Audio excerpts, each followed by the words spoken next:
What's going on, everybody? Oh, got my four blessings homestead hat on tonight. Oh, hope everybody's doing well. Got 6 on and 3 thumbs up. Where you been hiding at, Mr. Ken's just steading? Oh my goodness. I'm like whooped today, guys and gals. If everything's coming through and you're on here, give me a thumbs up so that we know we're good. Hey, Granny Karen, how are you? Good to see you on here tonight. Saw you over at the Max. Good to go. Thank you, thank you, thank you. Mrs. Garden, thumbs up back at you. Glad you're feeling better. Glad Terry's feeling better. Glad Mom's feeling better. Diana, how are you? Uh, gotcha. Again, gotcha. Suzanne Baker, how are you? Back to the Rootstead, how are you? Fairy Tale Creations, what's going on? Trying to keep up where we're at. Thank you guys. You're hitting that thumbs up as you're coming in. I really appreciate that.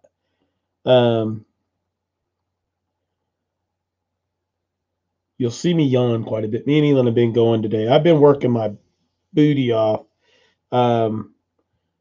trying to get stuff done, rushing back and forth. And then every time I get to get on this big project, it rains and stops me. Stuart Moore, how are you? Amy Wall, how are you? We're doing good. So it's been a little crazy.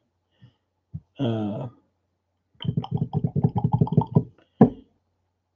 to keep up with the chat over here, guys. Sorry.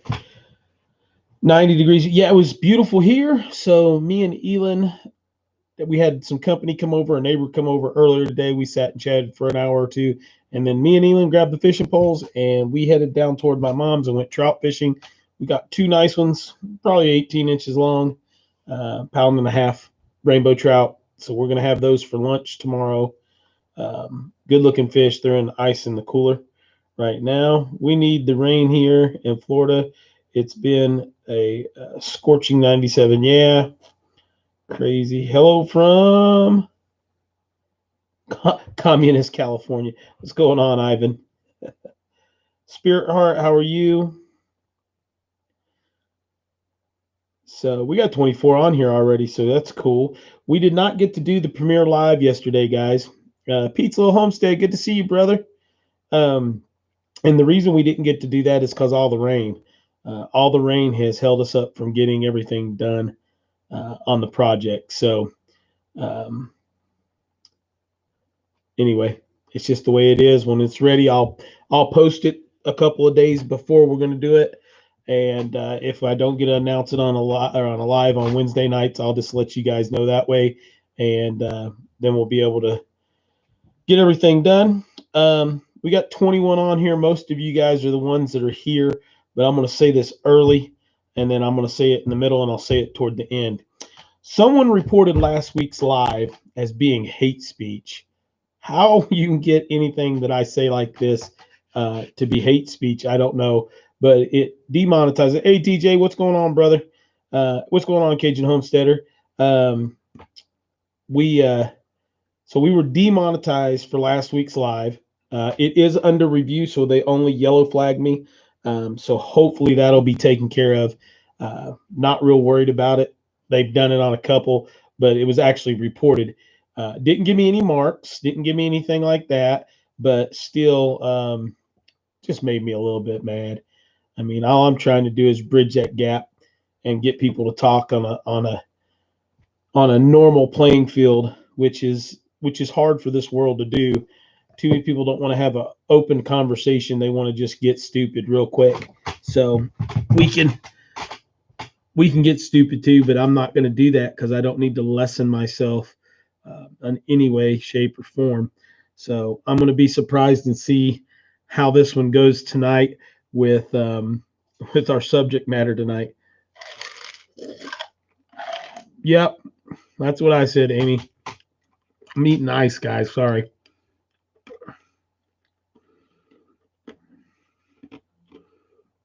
So we're going to Carry on and keep on getting on. Whoa, shoo, Carly. Carly. I love you. But you just about gave your old Uncle Chris a heart attack. Guys, Carly is my nephew, uh, or my niece, not my nephew, my niece there. Um, anyway, we'll talk at the end of the video. But how are you, Miss Carly Grace? We love you. She's under Tiffany Townsend. Tiffany Townsend is my sister. And that's her daughter Carly. So but yeah, slash Carly, exactly. So we'll talk about that in a little while, but well, I don't know if it's anti-Christian.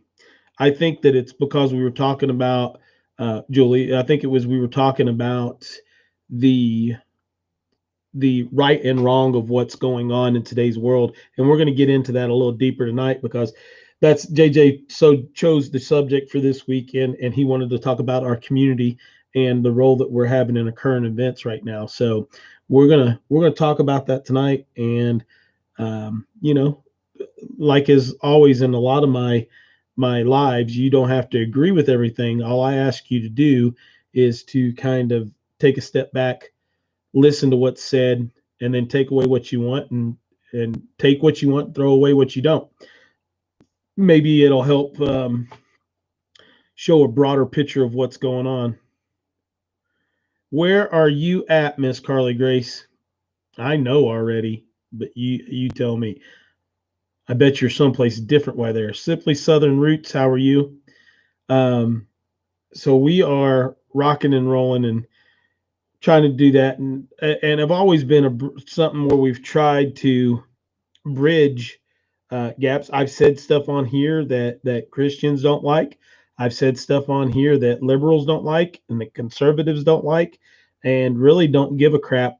I'm a man of God.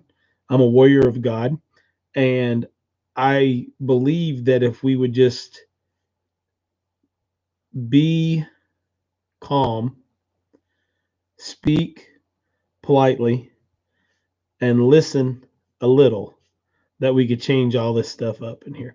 Pigeon Forge, Tennessee. Cool. Are you guys staying at one of the hotels with a big pool, Carly? Nope, she's not at Nanny's. I knew they were, her and her daddy and her brother went to Pigeon Forge. Hey, what's going on, Cajun? Appreciate that. Appreciate it. And I'll keep on keeping on. I like the little weightlifting guy. I don't understand when differences of opinion became such a huge deal. And exactly, well, it became a huge deal, Grammy Karen, when our colleges started to become so liberal and so socialistic that they went from an institute where discussion and debate and not argument, but common sense and debate ruled versus opinion. And it's the same thing in our school system. And I guess we'll jump straight in. We're going to read some scripture too here in a few minutes, but we can just talk all night about this stuff because it's all part of what our subject's going to be. Hey, Tracy, email me, please. Congratulations, guys. Everybody take a second and say congratulations to Moon Farm. That's Tracy. And she just had the baby girl. So she has a little down there. What did you end up naming her, Tracy? And if you don't want to put that on there, just do that. My phone number that I have for you, Tracy, for some reason, will not allow me to text you. So email me on my email address and send me your number again so I can get with you. T Black, what's going on from Chucky, Tennessee? So anyway, hey Joe, what's going on? Suzanne Baker, how are you? Trying to keep up with everybody there too. So, we went and it's in our middle schools and it's in our Ella Joe. Is that how you say that? My eyeballs are, let me put my glasses on, see if that helps. It looks like it says ILAJO, but my computer is making the eye funky. Hila Joe. I think that's what it says. Youngest daughter will be having her first baby. She is due in July. Oh, congratulations. Isla Joe. I like it. It's beautiful. I had to put my glasses on because when you typed it, for some reason, the way that it looks on here, it's weird looking on my side of the screen. So that's a beautiful name, though. So my hat's all crooked. That's my papa. He'd get to talking, and his hat would go like this and half sideways like that. That's the way he talked to you all the time, and his hat would start bouncing. And it's just funny. T Black's also a Tracy. Cool. You hit it on the nail about the college and the schools. Absolutely, Amy. I mean, that's what you're doing is because you no longer have teachers. You have people that want to push their opinion. And I think that I think the teachers, I think unions, period, are not good.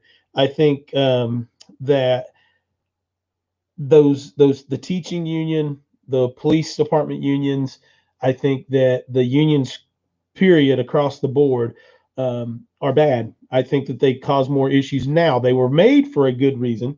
They were started for a good reason, but have been corrupted so much that they do more. They do more damage than they do help now. And when you have teachers that are coming into a school and they're teaching their opinion because that's what they were taught in college, that they're no longer teaching. They're teaching kids that, they're teaching kids sexuality and things of this nature that should be taught at the home. They're trying to tell kids that they can't talk about the religion if they're Christian, but they have to be accepted and understand and study and learn every other religion. So it's one of those things that is just absolutely insane to me. And they can't be fired and they can't be stopped because of the unions. So, Melissa, what's going on? Glad to have made it. Just woke up. Sorry, worked 12 hours and got off this morning at 6 a.m. Ooh, that's a rough one. So, it's those things that people just don't understand and they completely look over why we're at the situation we're in today. And it's hard to get people to realize that. So, it's one of those things. I'm going to give you guys what scripture we're going to read because we're going to read it in about 5 minutes. So if you want to get your Bibles out, you can read along. But we're going to read Matthew chapter 18 today. And we're going to read verses. Let me get over here so I can get you the actual verses. We're going to read verses 15 through 20 is what we're going to read. So Matthew 18, 15 through 20. And usually I'll read the entire thing. Good night. I love you, Carly Grace. Have fun. Well, Amy, here's the problem.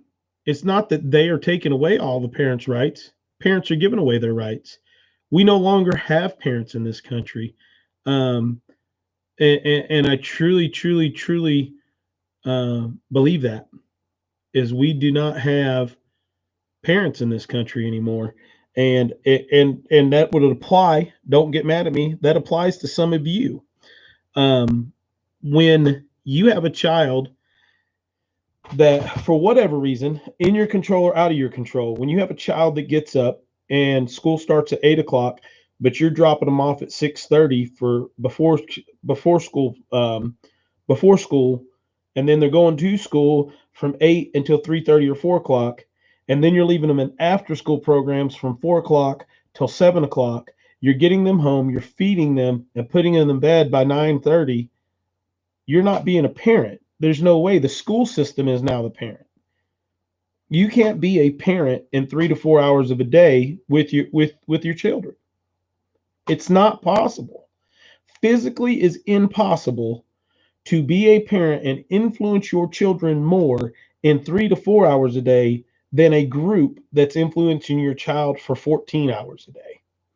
Now, that may make some people mad, but it's absolutely the God's given truth. when you start talking about that, and people get mad at you, well, I have to work. Well, yeah, you have to work, but you chose to have children, so you have to parent. So if you're going to do that, then you need to figure out where you're going to be. And you know I understand that you have to feed children, but you also have to nurture children. You have to show them and teach them discernment. You have to show and teach them every other aspect that the school system is requiring them not to learn, telling them they cannot learn in the school system. But you have to be able to influence them more than that. And you in most cases, cannot do that in 3 to 4 hours out of the day. And that's why you have such a divide between the younger people of today and the older people of today. And it's not the younger people's fault. I lay it all on our feet and on our parents' feet and on our grandparents' feet. And you sit here and you can be mad at me. And we have individuals on this channel that watch that are in their 70s and 80s. You have to lay it at your own feet. Period. Period. You have to lay it on our own feet. Maybe not as an individual, but as a generation. That generation is where that's broken at. And it goes back to grandparents and great grandparents. It goes back to after World War II. After World War II, when the greatest nation or the greatest generation in the world came, fought, and did what they needed to do to protect this country, they brought exactly what they were fighting against back. Hey, Cecilia, how are you? They brought everything that they were fighting against back, and they did it without even knowing it. They brought it back because our wives went to work and did amazing things to help support those men that were over fighting. And when they did that, but when they came home, the wife stayed at work. The government made it where you couldn't survive without both parents being at work. So now they had your kids. Now you're getting to a socialistic program where they're just teaching your kids to be factory workers. You had to have a house in the city. You had to have a house in the mountains. You had to have a house in the city or a house at the beach. You had to have those things. You had to have two vehicles. You had to have the washing machine. Our churches started to get less attendance, and our stores started staying open instead of being closed on Sunday. So, it's all those things that start going, hey, Don, thank you very much. I appreciate that. When people start looking at that, people start thinking about that. When you take and you can lay the blame at your feet and you can take that burden on, that is something that you're responsible to do as a Christian man and a Christian woman. You're responsible to take that burden on your shoulders. That burden is not only to feed your children physical food, it's to nurture and feed your children spirituality, teaching, and right from wrong. And you cannot do that in 3 to 4 hours out of the day. Period. You can't argue the point. You can't overturn a 14-hour day with a 3 or 4 hour day. It just cannot happen. It's not possible. It's not anything in the realm of possibility to do that. So when we do that, we have to step back and we have to take the responsibility of what's going on in this country right now and ourselves. I want to go ahead and read scripture now, and then we're going to jump back in here. Let's see this. Let me read this first on here. Don't know if it's the same in the States, but here, if you whoop your kid, that kid should teachers say so, rat out his parents so the police will find them at best, prosecute at worst. Yeah, it can happen here too, Joe. But that also comes into knowing your constitutional rights and your rights in the city. You can still discipline your child with capital with um, with corporal punishment. You just have to do it in the correct manner. So anyway, I'm going to read scripture real quick, and we are going to do that. I got a little turn myself here so I can get some more lighting, and we're going to read Matthew chapter 18, 15 through 20, and the title for this chapter in the NIV is Dealing with Sin in the Church. So here we go. If your brother or sister sins, go and point out their fault, just between the two of you. If they listen to you, you have won them over. But if they will not listen, take one or two others along, so that every matter may be established by the testimony of 2 or 3 witnesses. If they still refuse to listen, tell it to the church. And if they refuse to listen, even to the church, treat them as you would a pagan or a tax collector. Truly, I tell you, whatever you bind on earth will be bound in heaven, and whatever you lose on earth will be loosed in heaven. It actually says loosed. Again, again, truly I tell you that if two of you on earth agree about anything they ask for, it will be done for them by my Father in heaven. For where two or three gather in my name, there am I with them. I butchered that whole last paragraph, so I'm going to read it again. Again, truly, I tell you that if two of you on earth agree about anything they ask for, I will be done. It will be done for them by my Father in heaven. For where two or three gather in my name, there am I with them. So let's think about this. Let's talk about this a little bit and how it's going in and looking here, and how we can talk and figure this out. Um, when we're dealing with sin in the church, everybody talks about you can't judge. Don't judge somebody. Don't judge anybody. That's not judgment. I think what this chapter is talking about in Matthew 18, verses 15 through 20, is weights and measures. And I am glad, like I've said, every time someone's chosen scripture and had that opportunity to do so without me knowing what's being said or done, it plays straight into what is being. I got to keep those glasses on. I can barely see now that I took them off with the adjustment. It's played into exactly what's going on in the world, what's going on in my life personally, and what I think fits and shoe with all of this. And when we look at this and we're thinking about it, it's weights and measures. And it's what we were talking about before I read scripture. And it's simply, we are the church. And that's what people forget about. It's not about this.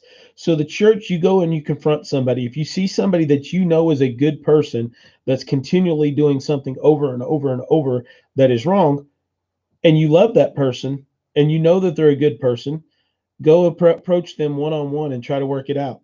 If that doesn't work, then you go with other people that see the same thing. It's not talking about somebody, it's where you're doing it. But once you figure it out and you've approached them and you went as a change, if they don't agree with it and don't want to learn, don't want to change, don't want to do what they need to do to change, then they're set here. They're set to the side. Not to say that you can't come back to them, but they're set to the side. If they don't want to change their ways, they don't want to do that. You just kind of, you push your side. You don't limit yourself. You don't ostracize yourself from them, but you push it to the side because you've done what you can do. You've repeated that over and over, and you keep going on. So when we're talking about this, and you talk about judgment is judging someone before you go and have a conversation with them. Weighing and measure someone is by watching something that they do repeatedly over and over and over that shows their character and what they're doing. So if somebody says that they weighed and measured you, it's totally different than judging you. And I believe that that's some things that are going on, and that's what I want to talk to each and every one of you about tonight, as we talk about our community here in the homesteading community, and as we talk about what's going on in the current events around the world today. And it's on multiple different levels. And I know what JJ was trying to get us to look at. Hey, naturally, North Carolina, how are you? What we want to talk about is the things that people don't want to accept. So I believe personally, now this is a personal opinion, I believe that our country was founded on freedom of religion with the underscore of Christianity for the lack of a better word, but the love of Christ. I think that across the board, as the majority of people that came over here were Christians that were being persecuted, but understood that persecution and wanted the freedom of religion, not the freedom of Christianity, not the freedom of Jesus Christ, not the freedom of God, but the freedom of religion. And you have the right in the United States. These are two separate things: religion and the United States and the Constitution. So when we talk about what's going on, and we talk about what's going on today, we have to look at everything across the board. And I'm going to use what I'm saying tonight. I'm going to tell you up front that I'm using a broad brush when I say things. For instance, I don't think that America as a whole is racist. That's a broad brush. Are there racist people in America? Absolutely. Do I think that the most racist people in America are sitting in the White House and in Washington and in an office? 100% absolutely. Out of the several thousand people that are in the Senate and Congress, I would say there's probably 60 that are not racist and that you couldn't prove were racist one way or the other. Without a shadow of a doubt. Without a shadow of a doubt could prove that they're racist. Joe Biden. Let's talk about Joe Biden. Joe Biden is an absolute racist. Period. Bar none. He's a racist. He's more of an opportunist, but he is a racist. When you tell an entire community, if you don't know who you're going to vote for, then you're not black, that is absolutely a racist comment. Let's go to Donald Trump. I voted for Donald Trump. Once again, for lack of better words, lesser of two evils. When you are taking and going into a community and running black people out of their homes to build a casino because you know you can do it because you're rich, and you're just pushing you out of there, that's racist. It's a racist type of situation. So what we got to do is we got to get rid of all the racism. And I agree, we need to get rid of all the racism. We need to clean house in Washington, D.C. And the only way that we can do that is for good people to stand up and use their ability that's called a vote. And it's not about the president, guys. The office of the president is a mouthpiece. And people don't understand that. People don't understand that the office of the presidency truly has limited power, purposely on the way that our Constitution is built and what we were doing. Where you change and you start changing law and you start going back to being a constitutionally sound community and country is in your local community. And the biggest part that you can do to change and start making change for this entire nation is with your local sheriff. Now listen to me. No one thinks about that. Your local sheriff is the highest constitutional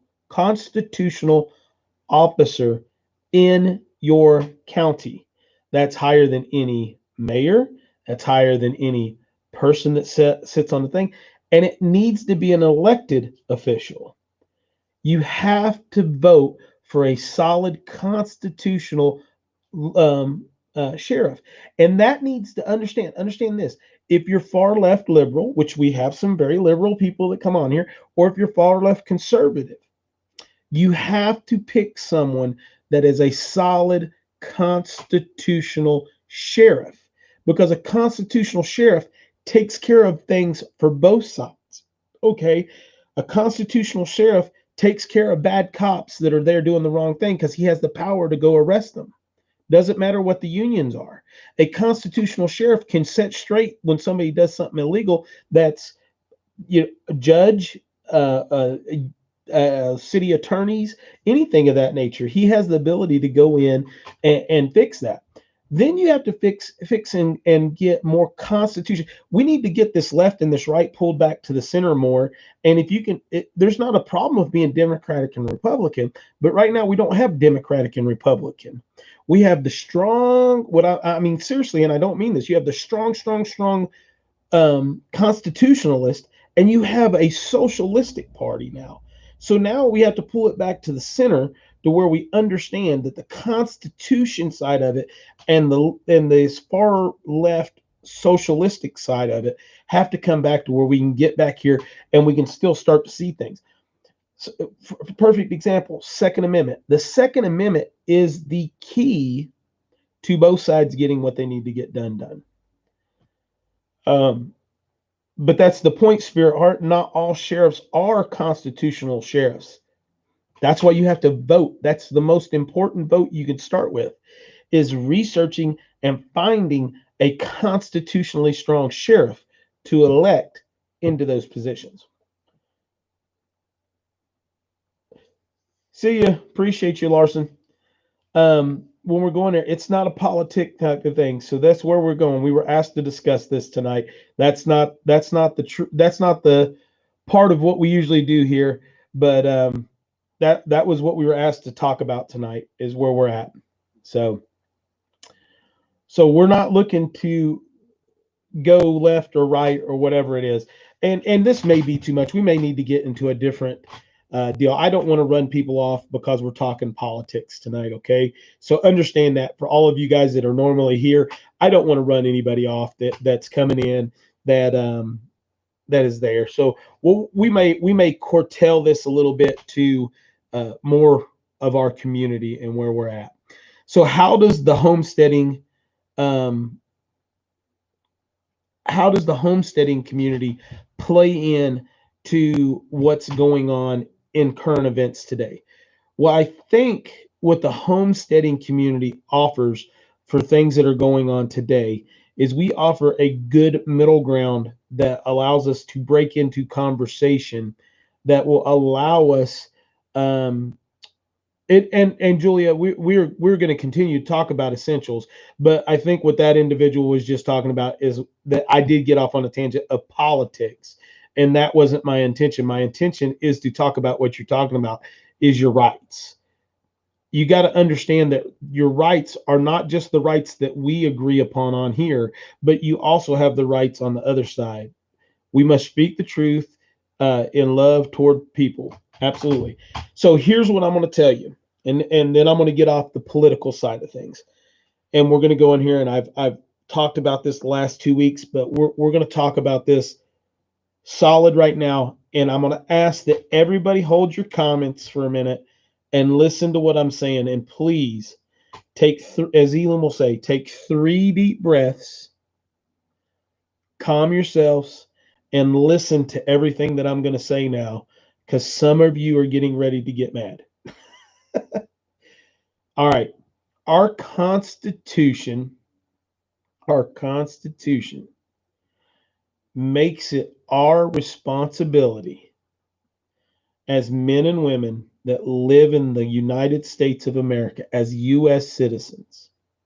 It is our responsibility when we feel that we have a tyrannistic government that is overstepping their boundary through taxation, through control, and things of this nature. We have that duty and the obligation to stand up and fight against that. Hence the Second Amendment.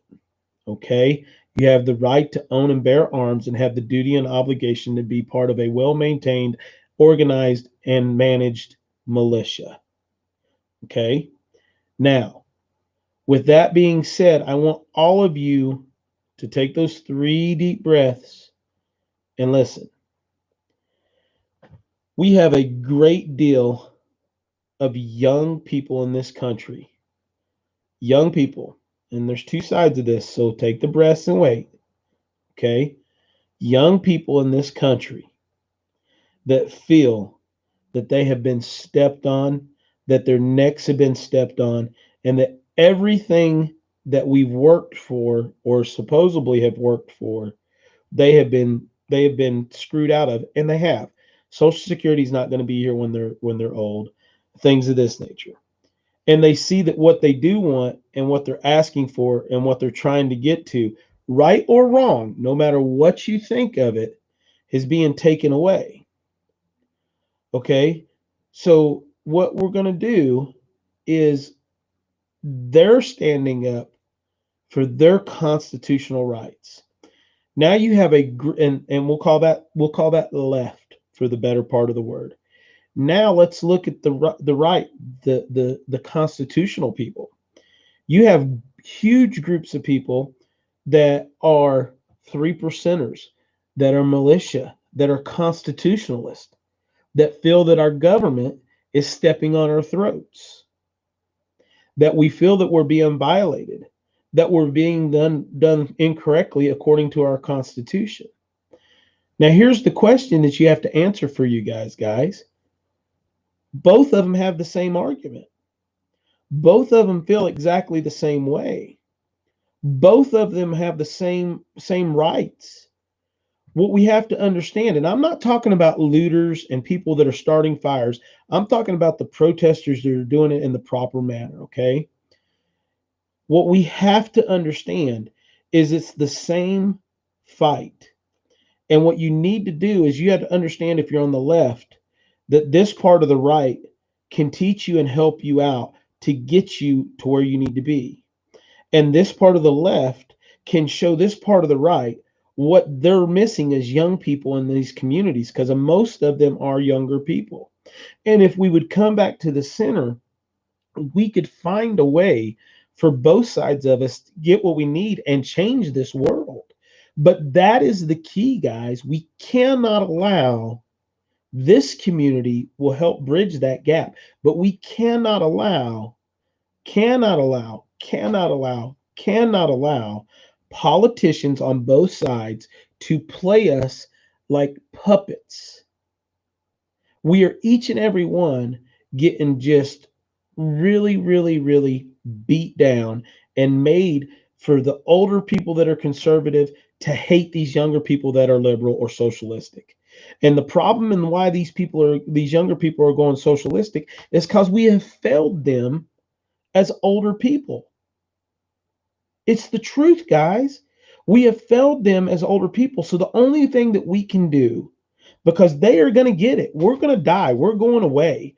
We're not going to be here forever, guys. We're not. So what we have to do for my children, for your grandchildren, is we have to fix everything that we can fix right now. We have a perfect opportunity to clean house, to reset what's going on in this world. But with doing that, we need to teach. The way that you do it is by supporting and teaching the constitutionality of the United States of America. By teaching the core values, because I would say the broad stroke, once again, that brush that I talked about, that broad stroke of the brush, the majority of this country are religiously based Christian people. When you have groups that are 1 or less than 1% of a country dictating everything else that's going on, you no longer have good morals.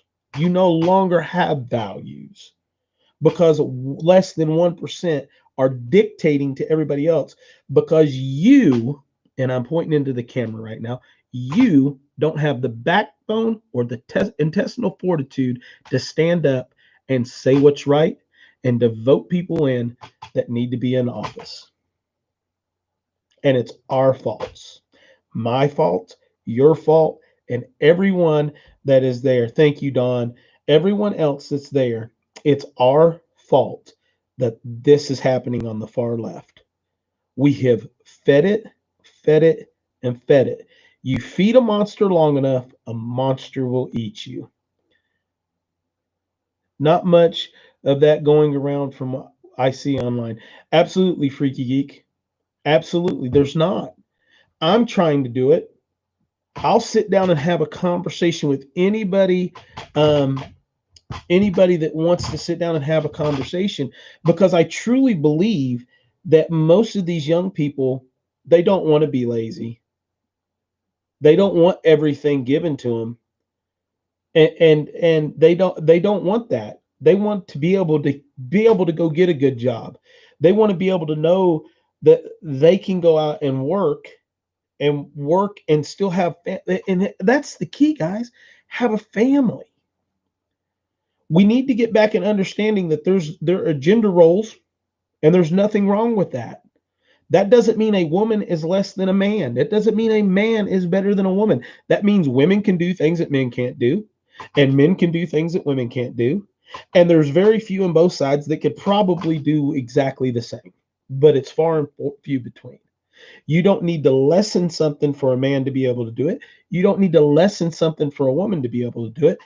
Do it off your own merit. Do it off of what you have the ability to do, and go for it. Okay? But we have to be able to get through that part. We have to be able to get there.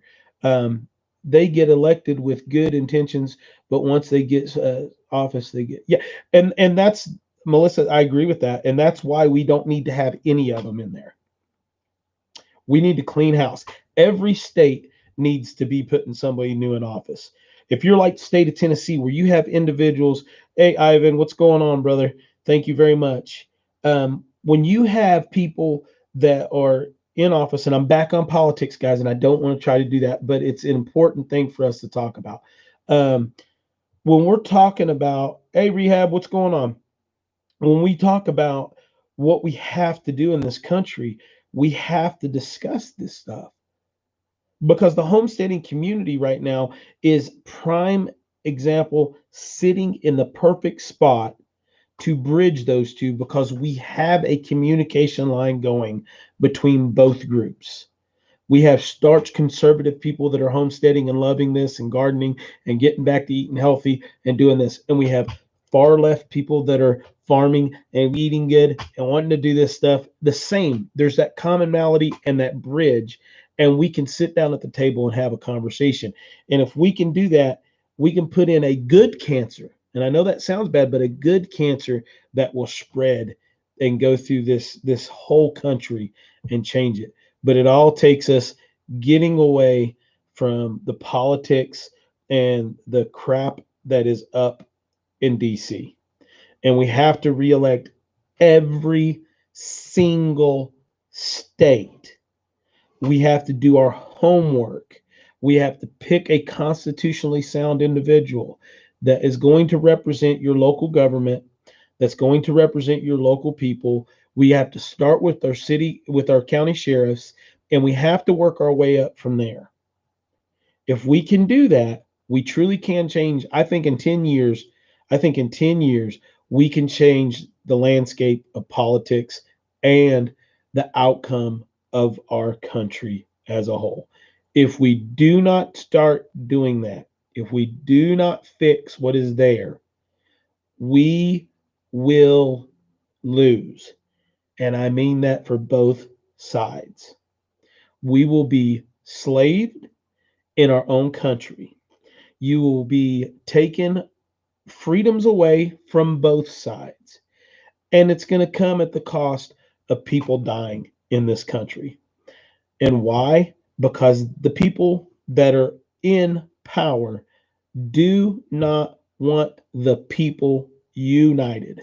They do not want black men and white men standing beside each other as brothers in God. They do not want black women and white women sitting and sharing recipes and teaching their children the way of the world and teaching people that God is good. They do not want God in this country because it's the devil talking, and they don't want you to have any sense of a moral thread in your body. Because if you do, they lose. They lose because they can't be in office. Got a moth flying around here. If you can't do that, if you cannot get people to understand that, they've won. They've won.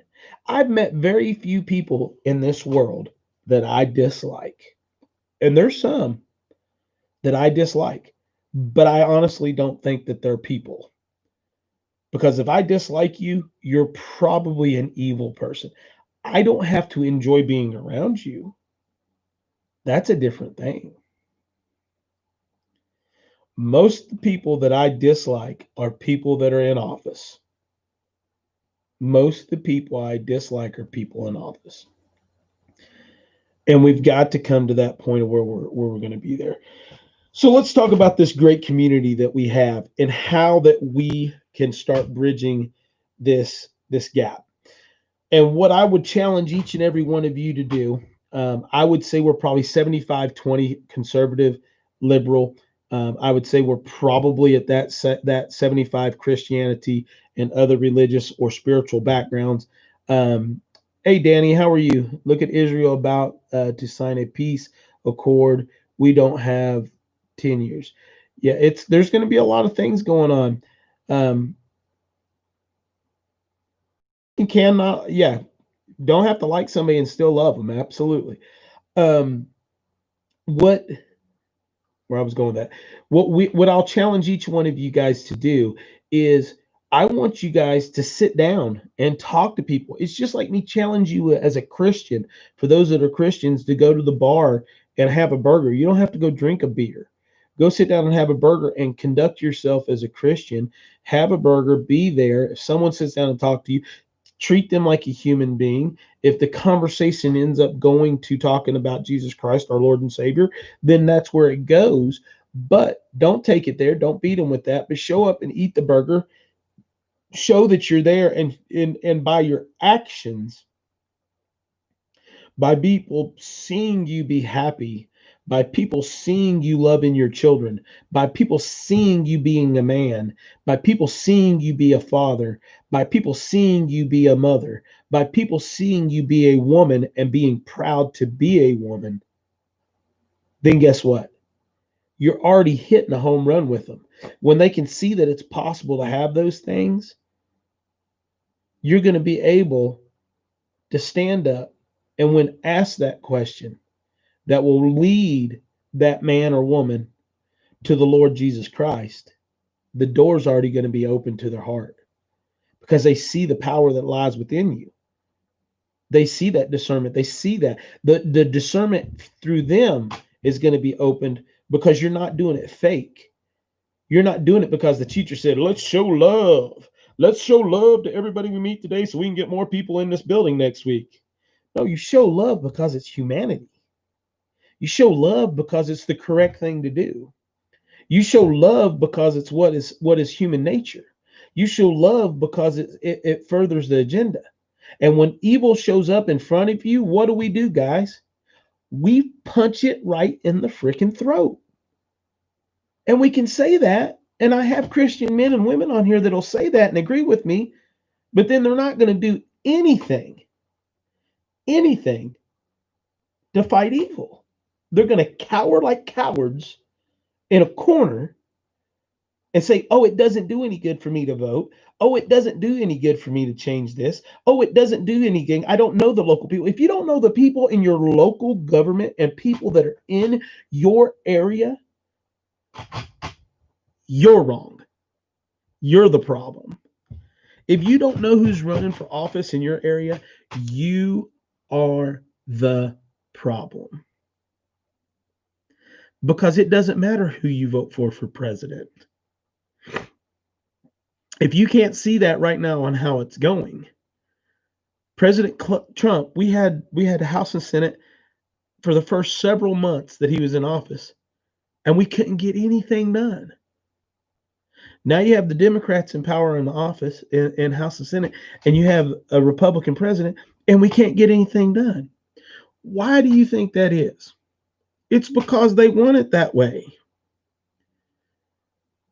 You're part of the problem, Truth Single Dad. Yeah.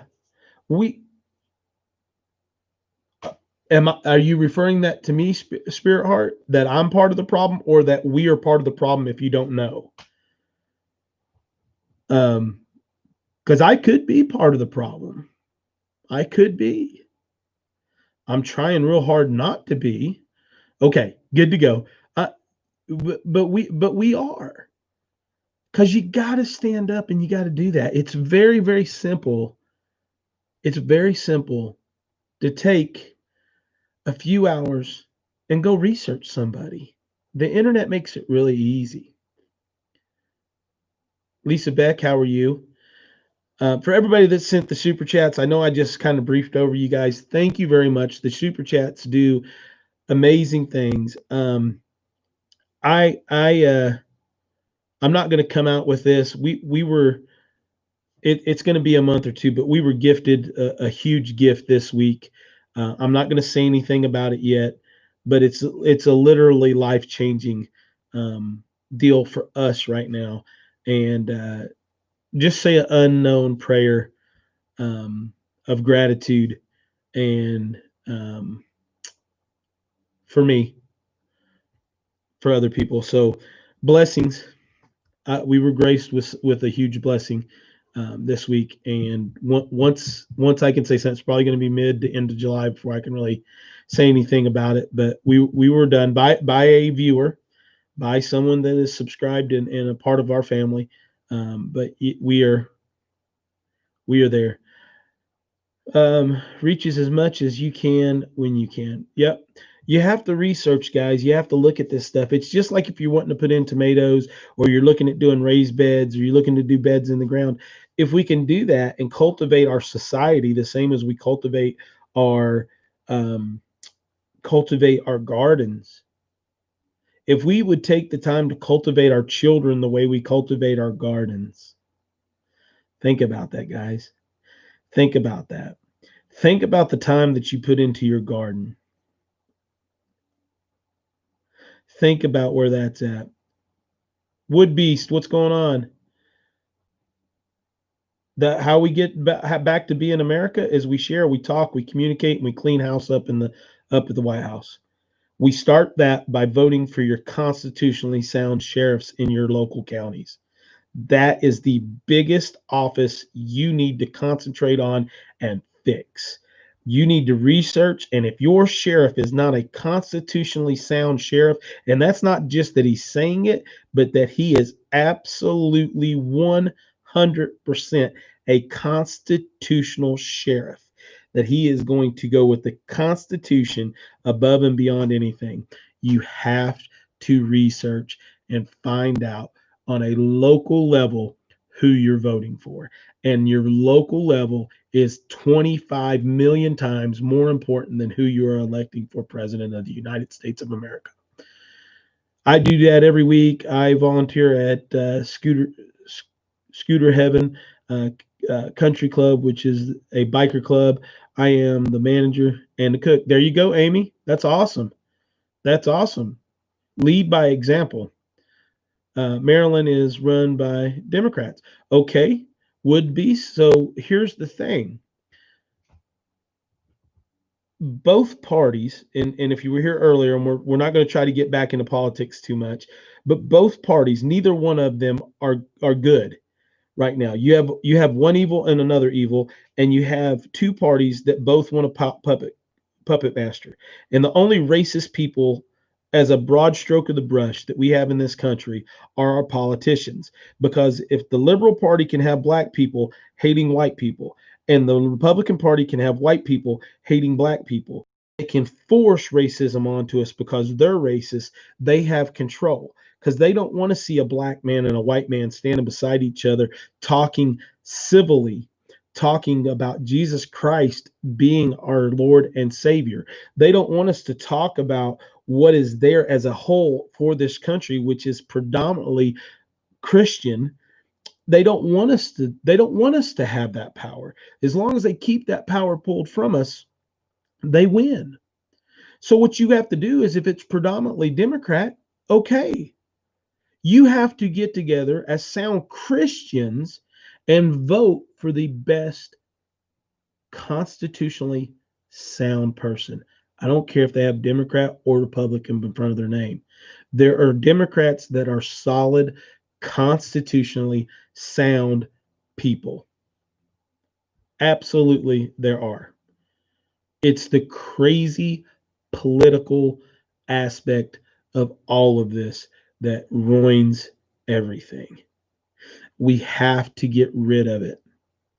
We have to stand together, black, white, Christian, Muslim, pagan, Buddhist. We all have to, as the constitutionally, as far as our nation goes, we were based on the freedom of religion. I believe personally that religious basis is based off of Christianity, but still, even though that Christianity belief, that those individuals wanted everybody to have a freedom of religion, and that's the basis of why we have a constitution written the way that we have. And the homesteading community is absolutely 100% a bridge that shows that it can happen, because the homesteading community and brown folk, I'm just using, that's the big one that everybody's doing with brown folks too. I understand what you're saying. Back to roots with our South American colleagues and everything else. It's not about color. It's about human nature.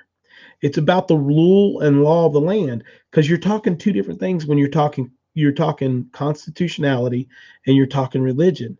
They're two hugely different things. I do think that they meld in a lot of places, but absolutely um, is where we're at. So when we get to talking about this stuff, it's not political for me. When I'm talking about the people that are in the White House and the people that are running this country, it's not political for me. It's constitutional for me. Yeah, Andrea, we've had this conversation before. It's that's the point of what this channel is. I am a Christian. I don't choose to hold back my beliefs. I don't choose to be beat down and told that I'm wrong. But I'm also not going to beat you down and tell you that you're wrong. You have the right to believe the way you want to believe. And if I'm truly doing what is right, if I'm doing what is called to me by God, then guess what? I'll open those doors for those people that aren't believers through my actions, my good deeds, and the blessings that are laid upon me because of what I am and what I do. And then if that individual chooses to take some part or all of what I do and what I say because of the way that I live my life, because they choose and say, okay, I can see where you're at. I can see the benefits. I can see the love. I can see the joy. I can see the strength in what I'm doing as a Christian man.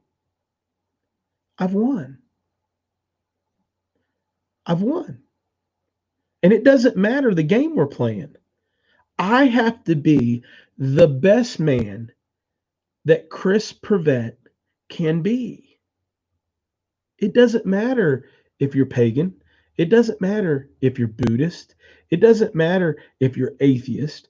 I have to be the best man that I can be. You have to be the best man or woman that you can be. And people, that's what you have to understand.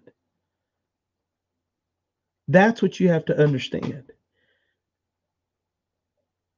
It's just weird. Andrew, after following some of the Homestead YouTubers, I am close to being converted. Haha. I can't help being moved by how you all live. But Andrea, that's the thing. And this is a conversation that I've had with several people, and I'm going to go into this because it's part of what we're talking about. When you look at certain things, when people are choosing to choose religion, and we're going to use it as a broad stroke and use the word religion, if it be Buddhist, if it be paganism, it be whatever, and you see the things that in most cases draw people into those things. When you're in this community, when you see that, it's the love of Mother Earth, it's the love and wanting to eat healthy and be there. um, um, when you want to be there in love and sharing with each other, um, of different things. Um, I got sidetracked there. I'm sorry, guys. I saw something in the chat. But when you're talking about the root value of most of these other beliefs, if you look at Christianity and you read the Bible, if you'll take the time as a Christian or not as a Christian to pick up a Bible and read it, it's teaching the same lessons. Jesus Christ And if you're a Christian, Jesus Christ gave you basically two jobs that you're going to be doing. And it wasn't Jesus Christ, it was God himself gave us two jobs after Adam and Eve jacked up everything in the Garden of Eden. He said, you'll work by the sweat of your brow to cultivate and be good stewards of this land. Taking care of Mother Earth is the human society, culture, and being's job. Taking care of Mother Earth, period. And to have babies reproduced and populate this world. That's what our jobs are. That's it. Hey, Auto Salvage Outlaw, what's going on, my brother? Haven't seen you in for a while. So when we're talking about this stuff, we have to understand, we have to take that into our hearts, and we have to see you have to live your life as the best whoever you are. You have to live your life as the best Chris Pravet. You have to live your best life as Ken Just Stenning. You have to live your best life as naturally North Carolina. You have to live your best life as Rehab Life. And guess what? You're going to fall on your face. You're going to fail. You're going to exceed. You're going to triumph. You're going to do everything that you possibly can, and it's going to be good and bad. But you still have to live your life as the best life that you can live for you. So, with that being said, I'm going to read some stuff here on the side and see where we're at. So many people couldn't homestead today. Lack of skills and knowledge, not their fault, but perhaps technology. So many old skills lost over the years: gardening, hunting, building, surviving. Julie, here's the thing. We have young people reaching out that are just struggling so hard to be able to grab those skills, but it goes back to who's in charge, who's up at the top. They're making it so hard for people. Your local, and this is where you have to get your local self taken care of. Your local communities are telling you you can't have chickens. Your local communities are telling you you can't plant a garden. So we have to get those things changed. We have to get out of that stuff. We need to do that. I'm doing great, Auto Savage Outlaw. I appreciate it. The last part makes me laugh. I'm not making babies. I am a foster mom. I want to help all the babies/kids. Andrea, and that's admirable, and it's good to go. And you know what? We need people that help out with others. We need people that take that role. I was 39 years old when we had ELYN, and I would have told you up until I was 38. I would have told you that I wanted children, but I wanted to adopt. That's what I wanted to do. And then certain things that happened in my life made me understand at 38 that I wanted a child of my own.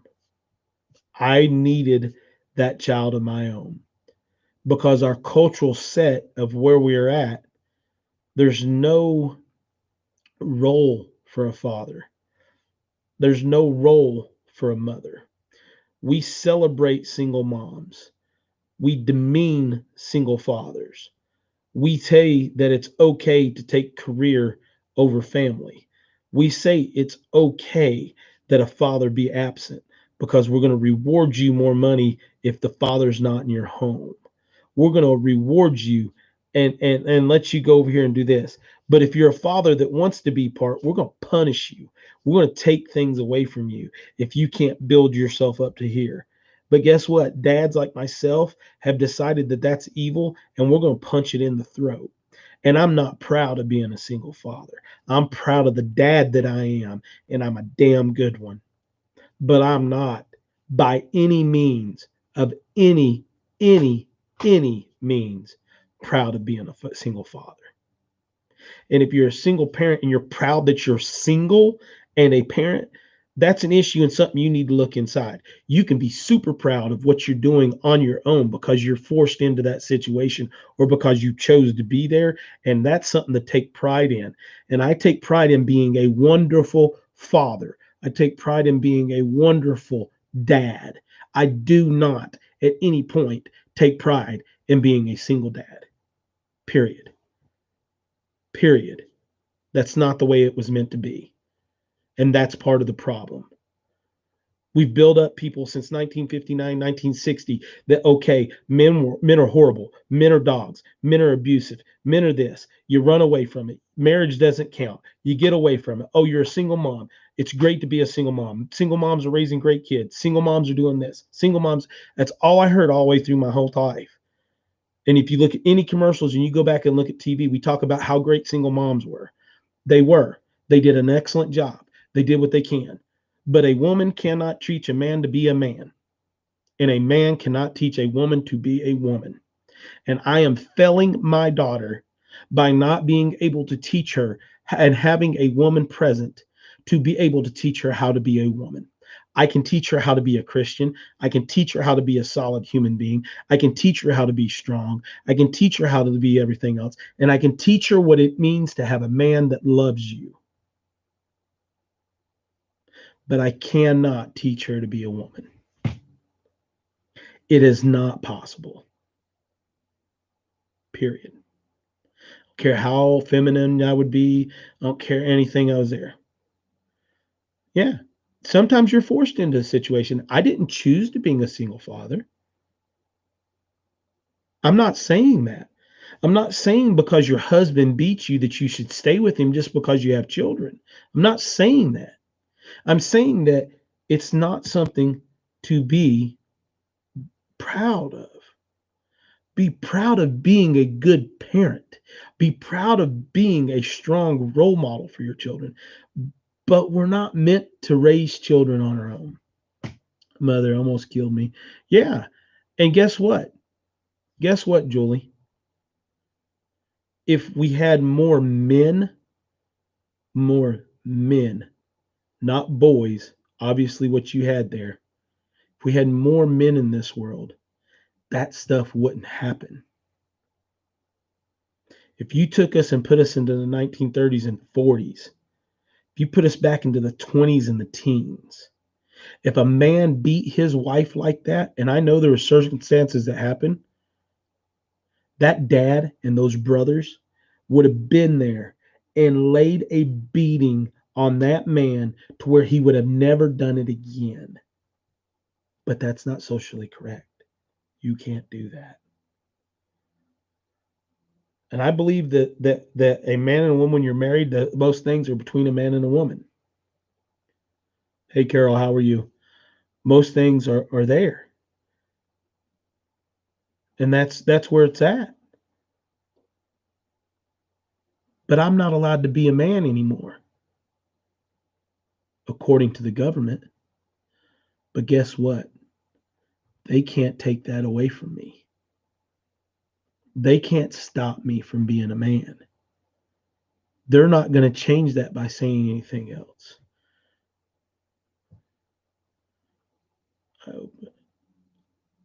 Danny, and you're teaching her how a man should be. And I agree with that. I can teach my daughter what a man's supposed to be. But with what I do as a man is not what a woman does. But I can teach her anything that a woman can, but I can't teach it the way a woman can. And that's what I'm meaning. Yeah, Stuart, awesome, brother. Thank you for being a man. When we come to where we're looking at teaching a girl to be a girl,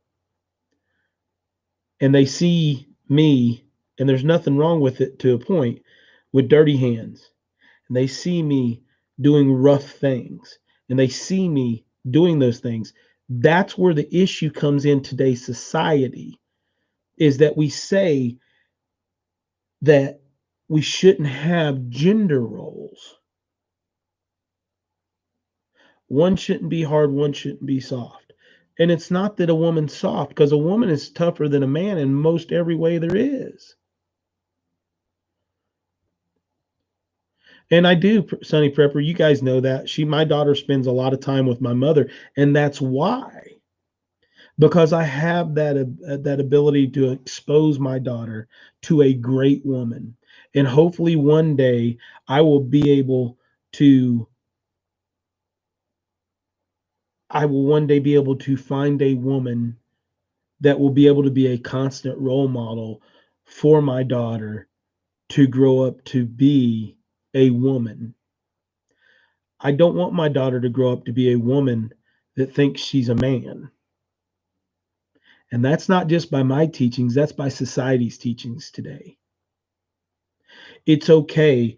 You have here's the thing that I want to talk about. Let's talk about the fact that single mothers, and I'm not picking on single moms, so ladies, don't take that at all. But let's take the fact that let's go to that 30s and 40s period where men were just bigots, where men were just bastards, for a lack of better words, toward women. And the reason that they were considered that was women had to stay home. Women had to take care of the children. Men were out not being men and sleeping around on their wives. Men were out drunk and laying up in beds with other women.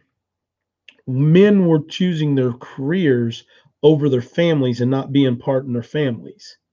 All of this stuff men were doing, right?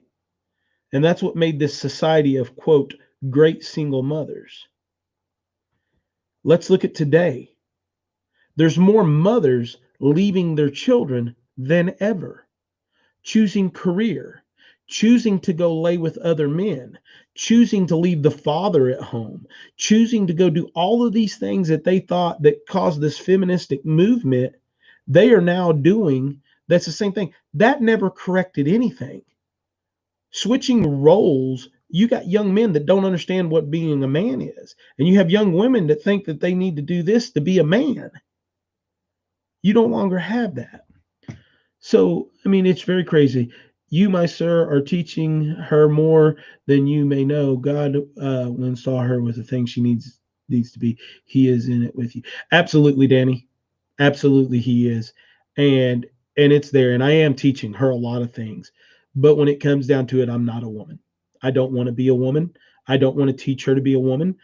Why? Because I'm not a woman. I'm not a woman. I can't teach her that gentleness.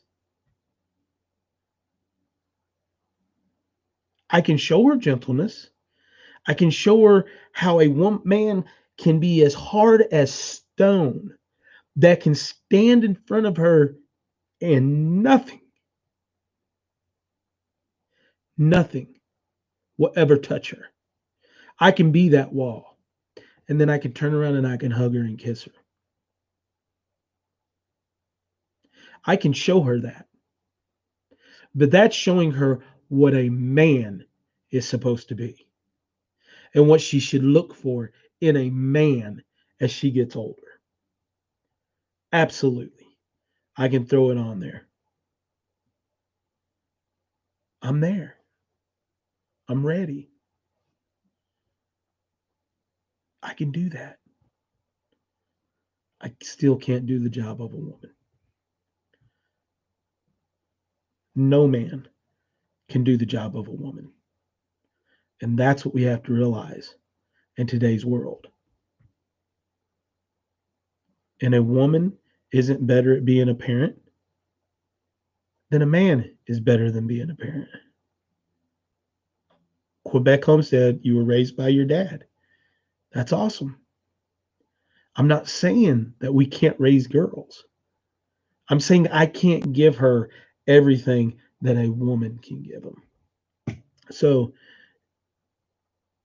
thank you, Spirit Heart. I appreciate you. Do the best you can do. No one is perfect. No one is perfect. There was only one perfect human being in this world. Only one perfect human being on this earth that's ever walked this earth, in my opinion. There's only one.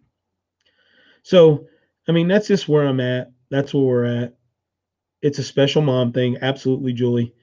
And I mean, if you truly sat down and talked to every single parent in this world, every single parent wants the good other half for their children.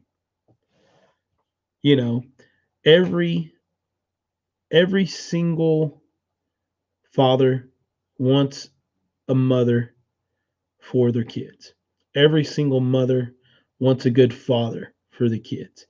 And it's going to happen. God is going to provide that for me and for my daughter at some point in time when I'm ready, when he's ready, and when she's ready.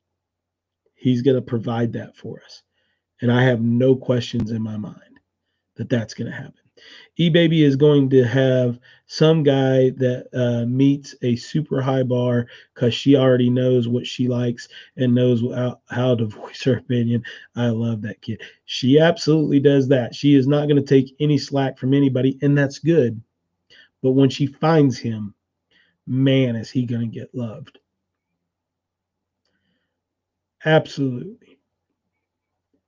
It's not about gender, it's about experiences, being a woman and teaching younger girls. Absolutely. I've never had a period. I've never went through breast growing. I've never went through having a crush or an emotional point that's caused by an overload of estrogen or the lack of estrogen. I have had testosterone boost. I've had, you know, fits of anger and things of this nature caused that young men go through, but I've never had the things that young women go through. So how can the man say that they can do that? My grandpa raised me. He taught me what he could. I was blessed. Absolutely. Once again, guys, I'm not beating anybody up. I'm not saying anybody is wrong. I'm just saying that's not what was intended. It takes a man and a woman to make a child. It takes a man and a woman to raise a child to that 100%. I'm not saying they don't come out good. I'm not saying that they come out less or back because I know some kids that have both parents that are just as screwed up as anybody else. And usually it's because one or the other is staying out and doing what they're not supposed to be. We have the breakdown, Julie said it earlier, the breakdown of uh, the um, the breakdown of the family unit is just done. I'm so happy to hear that Mim's Garden. Um, Homestead doing pretty good. Okay, so let's go. Well, if you lived closer to us, my Chris, I got a friend just saying, you're not far away there, naturally, North Carolina. You're not far away.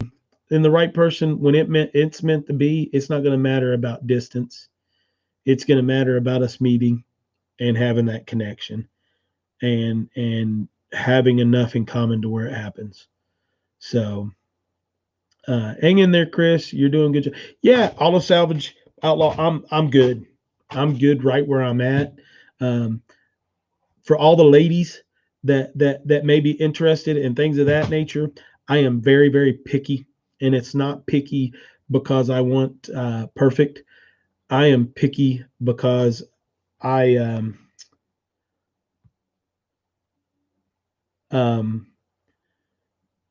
I am picky because I'm not choosing this time.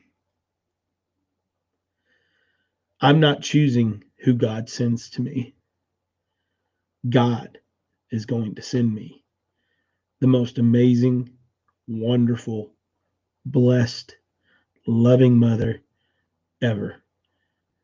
Hey, thank you, Quebec Homestead. I appreciate that. I really, really do. Um, when it happens, it's going to be amazing. It's going to change my daughter's life. It's going to change my life.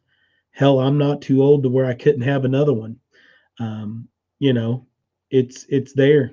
It's where I'm at. It's all around. I'm going to live by what God has intended me to do, and I'm going to love every single second of it. So it's good to go. Joe, I'm when I mean picky, I mean I'm done. I'm done, guys. I'm done trying to choose my own. I'm done picking.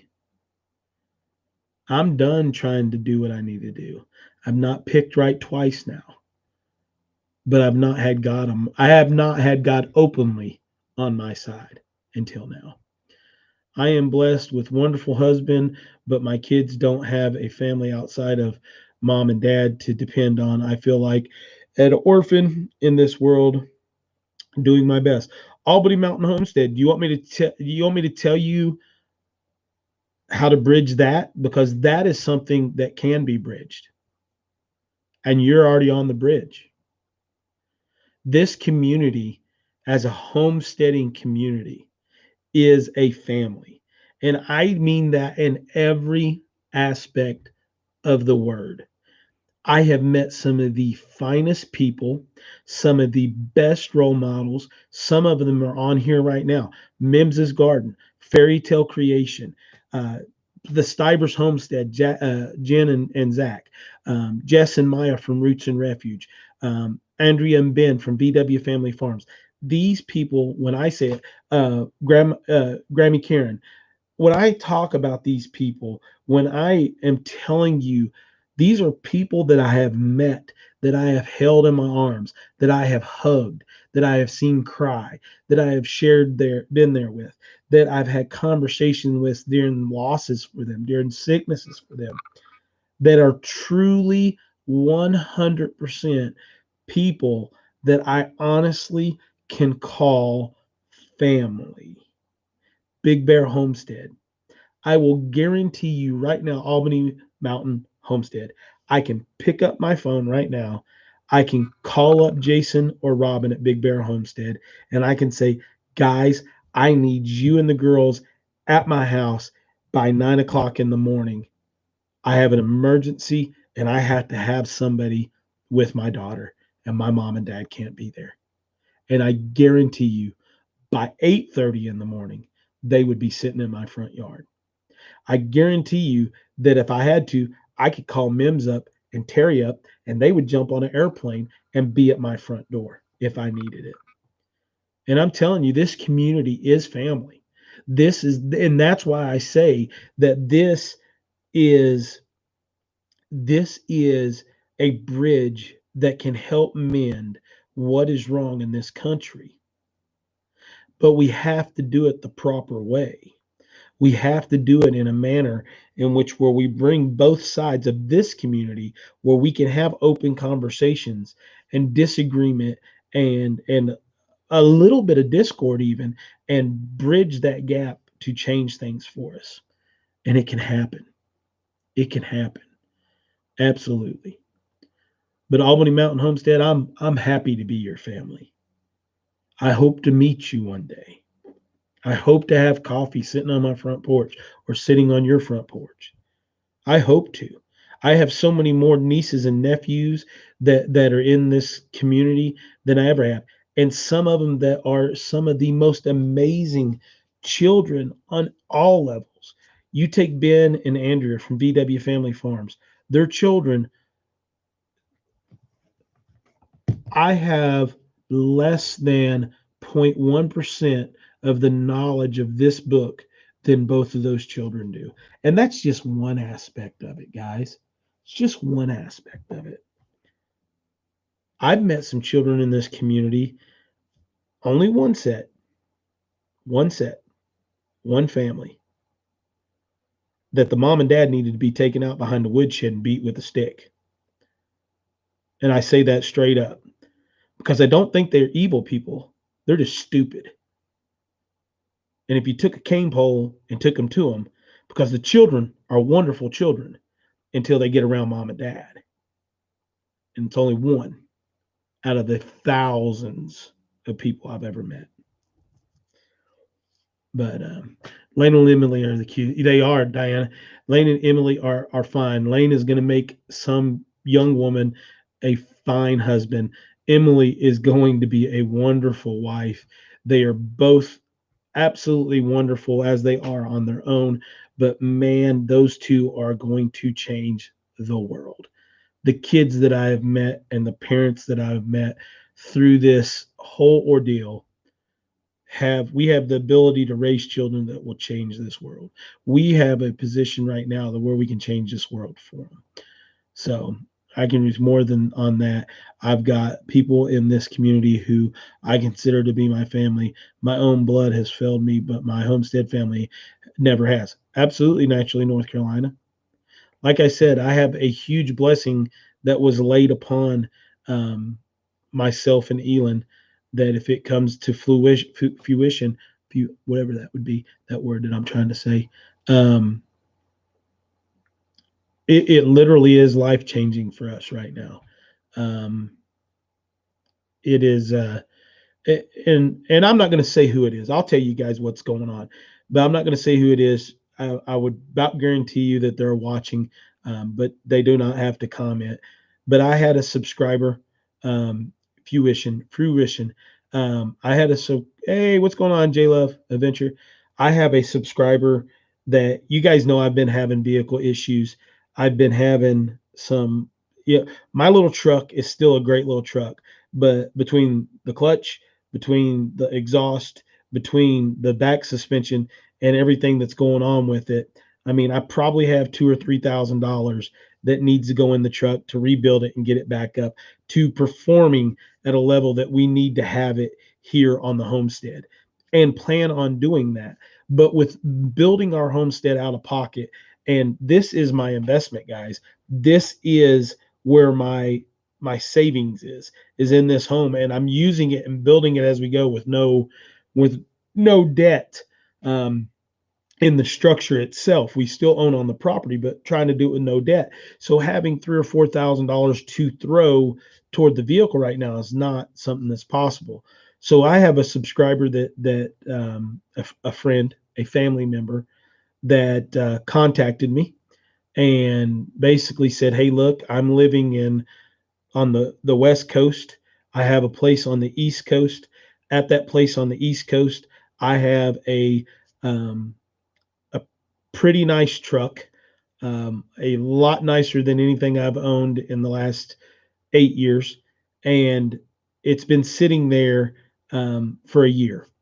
And I've had my lawn guy starting it up every week or 2 weeks, making sure everything's done. I just had it completely tested, ran through, new tires, new everything done, because I planned on driving it from the East Coast to the West Coast, and then last minute changed my mind because I was afraid things would be stolen if I got there. And I've left it there. And it's going to go to waste. I don't plan on being back there for another 2 years. And then I don't plan on taking that vehicle with me when I go to my final destination for her home for their homestead. Um, because where she's going to have a 4-wheel drive, and the truck isn't a 4-wheel drive. And she says, "I would like to give you this truck." Um, that's a hard one for someone like me to take. Um, you all have sent me gifts. You've sent ELYN gifts, and we are very appreciative. Um, so that's a hard one. I had to pray on it a lot. Uh, we um, we just we it's a hard it's a hard thing, even though a blessing. And I believe that it's one of God's ways of teaching me some humility and letting pride go, because I know this individual, have had many in-depth conversations with them, and I know she's doing it because God's laid it on her heart to do it as well. So who am I to tell um, her no for that? I did make some stipulations on what's going to happen if I take the truck, and I'm going to be able to help do some stuff. But now I've got to make a 9-hour journey once the title is signed and sent and all that, and I have to then go register the vehicle, insure the vehicle, and and then make a 9-hour journey, take someone with another vehicle with me to ensure that if something breaks down, that I can get it back safely. Um, so anyway, someone has gifted us a vehicle. Yeah, Julie, I understand that. I need a lesson in all those things a lot. But so that's kind of one of the things that have been going on. We have been going we've been going in circles trying to figure out what to do, but I made me who I am today. I have been so blessed despite everything I had been through. Yeah, Albany Mountain Homestead, bless you, bless you, bless you. Yeah, J Love, it is amazing. Um, you know, this whole deal that's going on. Hey, Georgiana Malone, how are you? That's going on is a blessing with this homesteading community. 9 hours you need to swing on by here. I still have those cabin vouchers. It might be a possibility. Two family homestead. What's going on?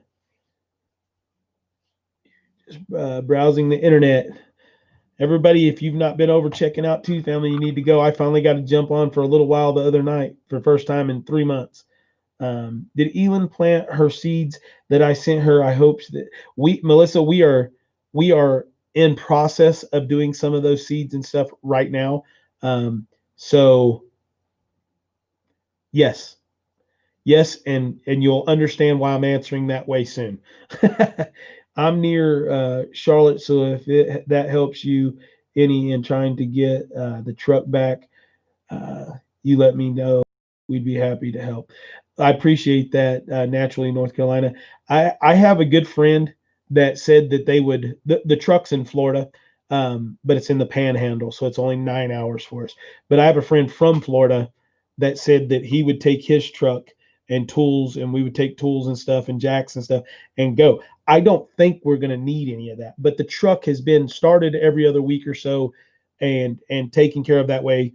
The individual has been down twice during that year and drove the truck while they were there and everything. It just had a brand new wires, plugs, oil change, filters, brand new tires, brakes, all that good stuff had just been redone. So I don't think there will be a need for it, but it has been sitting for almost a year. So just having that somebody ride down with me, um, I mean, if I could fly down for $99, pick the truck up and come back, and it cost me, 250, $300, but I'm going to spend $400 or $500 in fuel now to take two vehicles down and back. But I think it's worth it. I think it's absolutely worth several $100s extra to do that. Ivan, I did not miss your comment on if we need something hauled to let you guys know. Um, I don't know the logistics on how you would do that. I don't. I think I know you own your own truck, but I don't think you own a trailer, do you? Because that would definitely be an option considering you guys are coming up in the July time period, hopefully. Um, so that's some videos you guys are going to be seeing here up in the next few months. Is Ivan and Elena from the Other Life, the right there, the bottom one that is in. I don't know what it is. Uh, anyway, for Ivan and Elena are going to be coming up probably in late July and spending a few weeks on the mountain with us and just enjoying each other and eating some good food. Me and Elena are going to get in that kitchen and throw down with some country Russian food. So there's going to be some fusion cuisine coming at y'all. Um, logistics is not an issue. Yeah, we'll figure it out. We'll see what happens. Um, I really don't think it'll be a big deal with getting down there. Darn V word, we could have had a Florida meetup, but mom does not want me to even go to the store. Hubby has been our uh, concierge poor man, but he prefers it be him than delivery. Understood, understood, Carol. Maybe within the next month or so, stuff will kind of go down. Rent a trailer, perhaps a pool, guys. Julie, Ivan, the other life, he's on his Russian channel right now, so it looks like Russian writing. That is Ivan and Elena. They are a tag team couple that drive cross country hauling and drive a big rig, and they are absolutely brilliant people all the way around. Um, yeah, you can drive two cars. That's true. That's true. So it's one of those things where, you know, we have a lot of family. It's just like I was telling Albany. It's a lot of family on here that can help out. Um, Georgiana, the truck is a 2004 Dodge Quad Cab Hemi. It's a beautiful vehicle. It's got high mileage on it, but like I said, it's been taken good care of and things of that nature. So, um, let's see. Wrong photo album. There we go. Let's see. Pull a picture up and show you guys if it'll allow me to show you guys. That's the truck.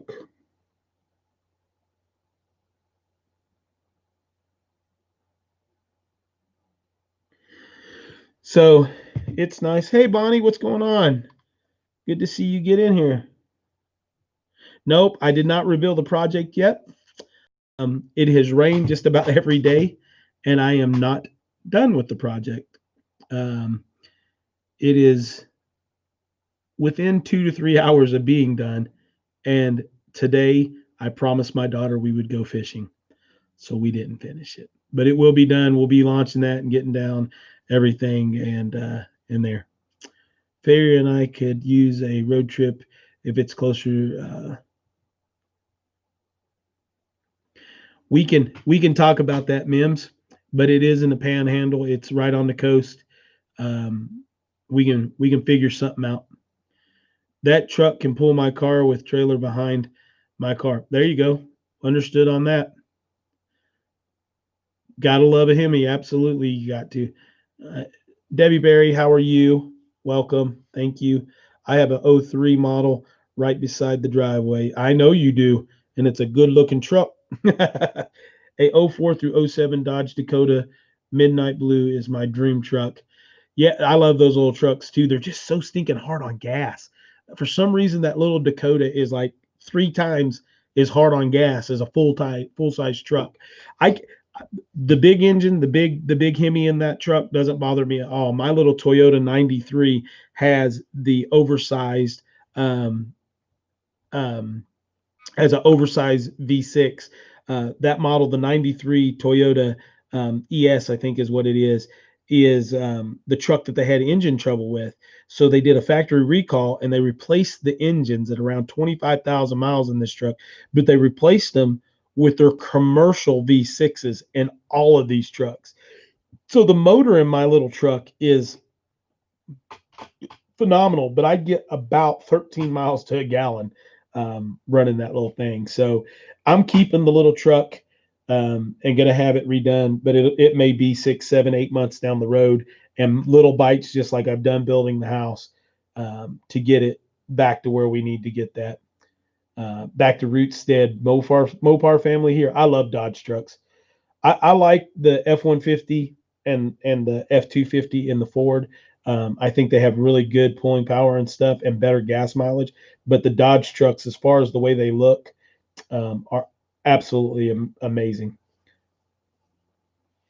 I Ford man, I like them all. I got you. Auto Salvage Outlaw. I've seen some of the vehicles that you guys have done on your channel and looking. That one Mustang that you guys got rid of here, gosh, that's been over a year ago now, was awesome. I'm learning that my little Chevy Cruze sedan is not ideal for homesteading, but gets 40. Yeah, the thing, Bonnie, with homesteading, and you'll figure out real quick, is that you need the cheap economical vehicle, and then you need the old farm truck. Every homestead, doesn't matter how big it is, has to have an old farm truck. My son is a mechanic in California. I'm in New Hampshire. Nothing but rust issues here. It's crazy how much the winters here decay a car. Yeah, they will. They'll destroy a car. Um, I'm missing. All right, guys, ask me some questions. We've kind of got on a bunch of tangents tonight. This got a little more political than normal. Missing my son. Understood. So ask me some questions, guys. Put them in all caps. Throw them up there. Let's see what we got. Want a work truck by Ford. Want a good riding truck by Dodge. Want a pretty truck by Chevy. It's true. None of them have the full package all the way. I wash my car in a voter driving. I wash my car in voter driving almost every day.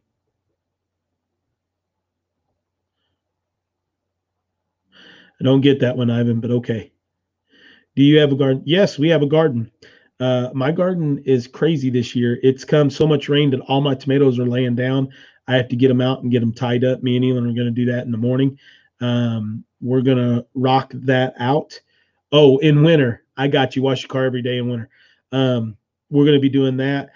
We did not put out as big of a garden this year as I wanted to. Just for crazy reasons. But we've got a big one, and then my father put out a 2-acre garden that's along with my mother's normal garden, and both of those are doing good. And I provided all the seeds pretty much for those 2 gardens. So as a family, between my mother and father and myself, we probably have close to 1.5 acres to 2-acre garden in right now. So I think my dad has 50 or 60 tomato plants. I have 30 or 40, and my mom has 20 or 30. So we have a couple hundred tomato plants, probably 400 feet, 500 feet of beans and corn, and then just assortments of everything else, butternut squash and spaghetti squash, giant pumpkins, all that good stuff. Any recipe ideals lately? Yes, I'm still working on the cookbook, so those are coming out. But I'll share a recipe that won't go into the cookbook. How many chickens and what kind you got, Chris? Well, we have a total of 34 chickens, and most of them, probably 25 of those chickens, are Rhode Island Reds. 2 of them are a mixed Rhode Island Red and Easter Eggers. Both of our roosters are Easter Eggers. And then we have 2 Australops, and we have 6 white leggers. ELYN wanted white layers. So we have blue eggs, green eggs, brown eggs, pink eggs, and now we'll have white eggs. So we have Easter baskets every day. We go down to the coop. We have a beautiful Easter egg basket of things. So yeah, pretty good stuff. Those amazing gardens. Yeah, Julie, they do. My grandfather grew amazing. My dad, in the place where he put this garden, has not had a lot of success, but now he's got a. How big is a normal garden? As I thought, too big was not big enough myself. Hey, my normal garden's 16 raised beds, and I planted 8 raised beds this year. I planted another open area in the garden that I've been working on some videos for. And I planted, like I said, 2 30-foot rolls of potatoes, 1 30-foot roll of corn, which none of it germinated, 150 feet of beans, 2 archways of beans. I planted 20 watermelon plants, 4 crookneck squash, 4 cucumbers, 4 zucchinis, 2 giant pumpkins, 6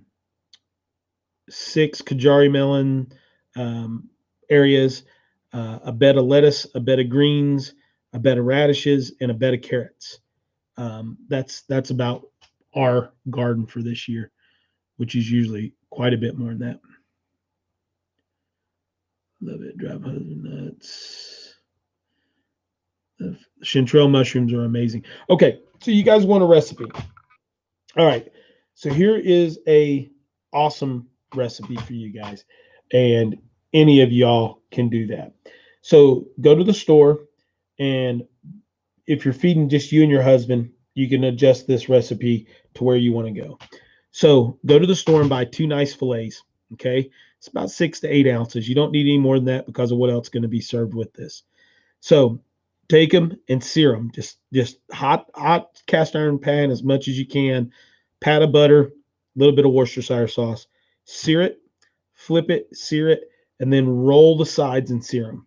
Okay, lay them in the pan. Put another pat of butter on each of them, a little bit of Worcestershire over them, slide them in the oven for about 15 to 20 minutes. Okay, pull them out, let them sit on their plates. You want to let them rest.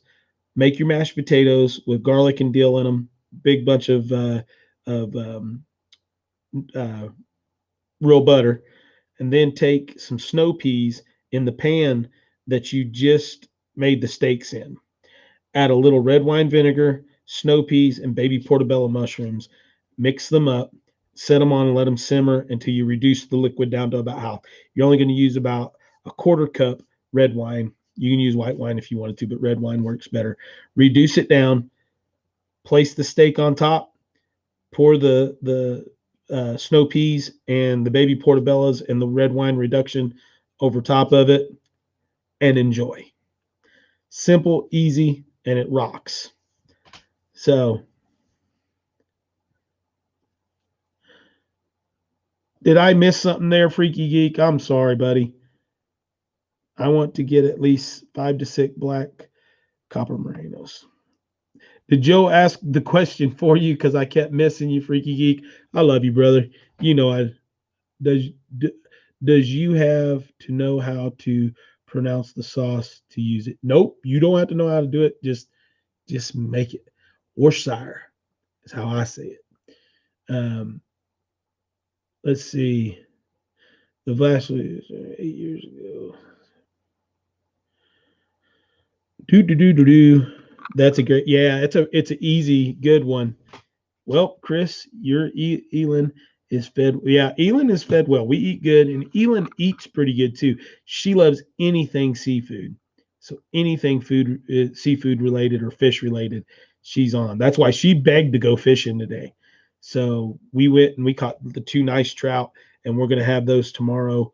And I'll probably make them for lunch with some potatoes, some mashed potatoes with those as well.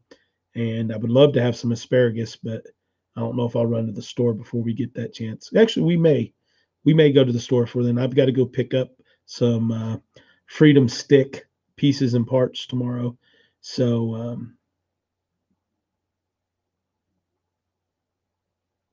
yeah, so that's there. They say Worcestershire and New York, New England. What did you use for bait? Today we used night crawlers, is what I caught the one last night and tonight on, and we used some salmon eggs, single hooks.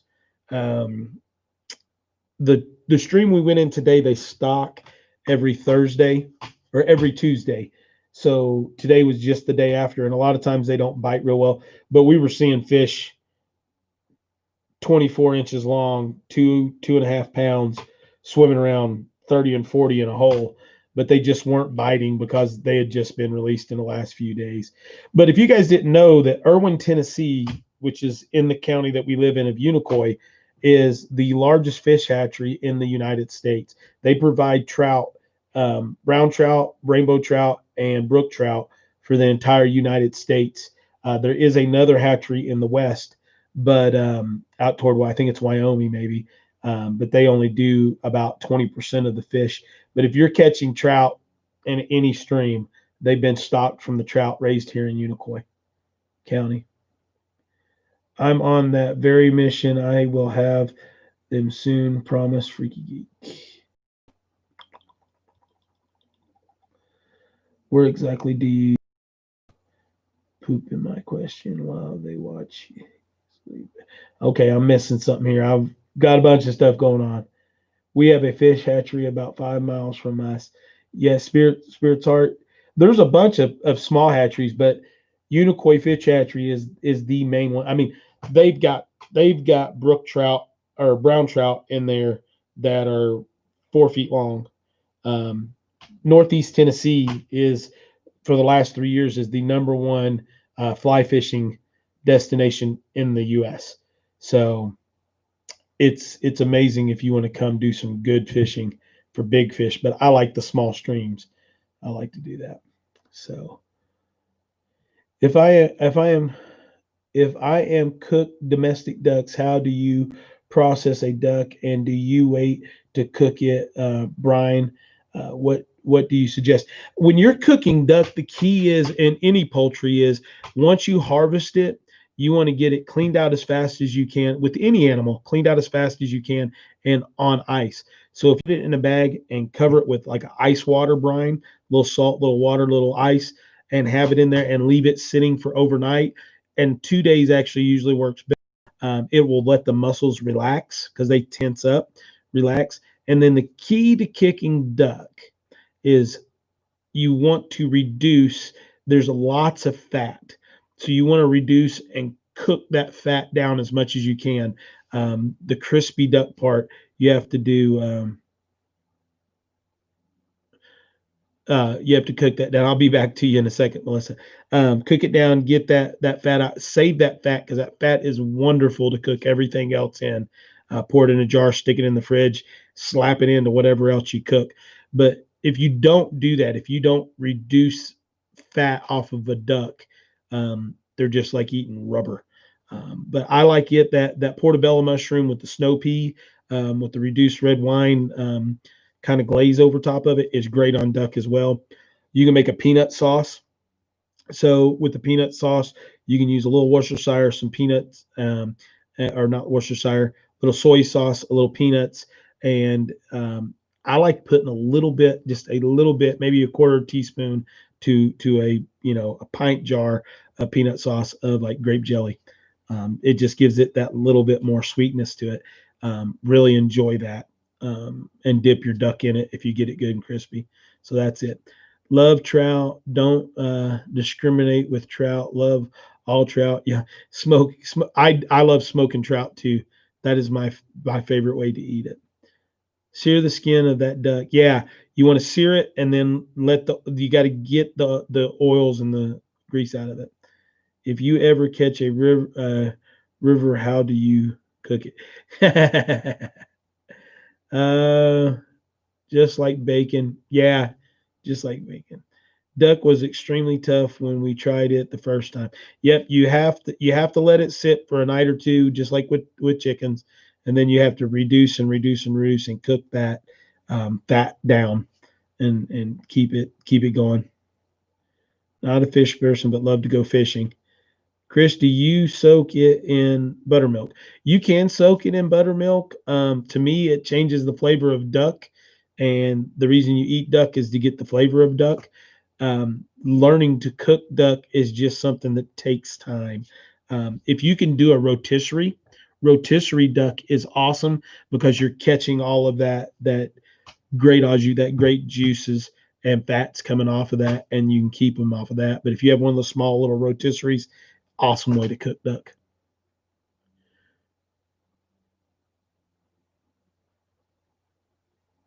Yeah, ELYN is definitely a good one. Auto salvage outlaw. The reason most people don't like duck is because they don't get duck cooked correct. If you go to a real good Chinese restaurant and have the crispy duck, it's amazing. The Chinese recipes are great for that. Um, so Mims's garden and chicken math. Oh my goodness. Let's see. We've been going for 2 hours, guys. So if you guys are ready to get off here, we can. If you guys want to stay on for a few minutes, you guys let me know. I'll go for another 10 or 15 minutes if you want to. I never ate duck working as a dishwasher after hours. The boss man wife made duck in an orange glaze, but it was expensive. Preferred fried chicken or a Swiss cheese bacon burger. Yeah, absolutely, Joe. Duck is very expensive because it's so hard to cook. Nothing like fresh trout over a campfire. Absolutely agree with that one too. Any type of smoked anything you can do it. I made a turducken once. It was terrible. I must have done something wrong. When you're making a turducken, it's the key is smoke and low and slow, just like cooking barbecue. Because what you're wanting to do is let all those fats come out into that turkey. So, Bonnie. sent me some pictures and stuff of some flambe and some flan and some other things that she's made that are beautiful. I always start my duck breast skin down in a cold pan, then serve with a red wine reduction. See, she's letting that heat build up, break that fat down, and then when the pan gets to a point, you've got that fat that's going to crisp up that duck and that skin. So then you're going to get that where you're going. So you're getting all that reduction of that fat from the cold pan coming through in there. But once again, if you can get it on a rotisserie, it does somewhat the same thing because you're going into this static air and then it's heating it up and convectioning it that way. You know what? I've never tried it, but I would think one of the air fryers would do really good at cooking duck as well, just off the concept. Did you debone the chicken and duck first?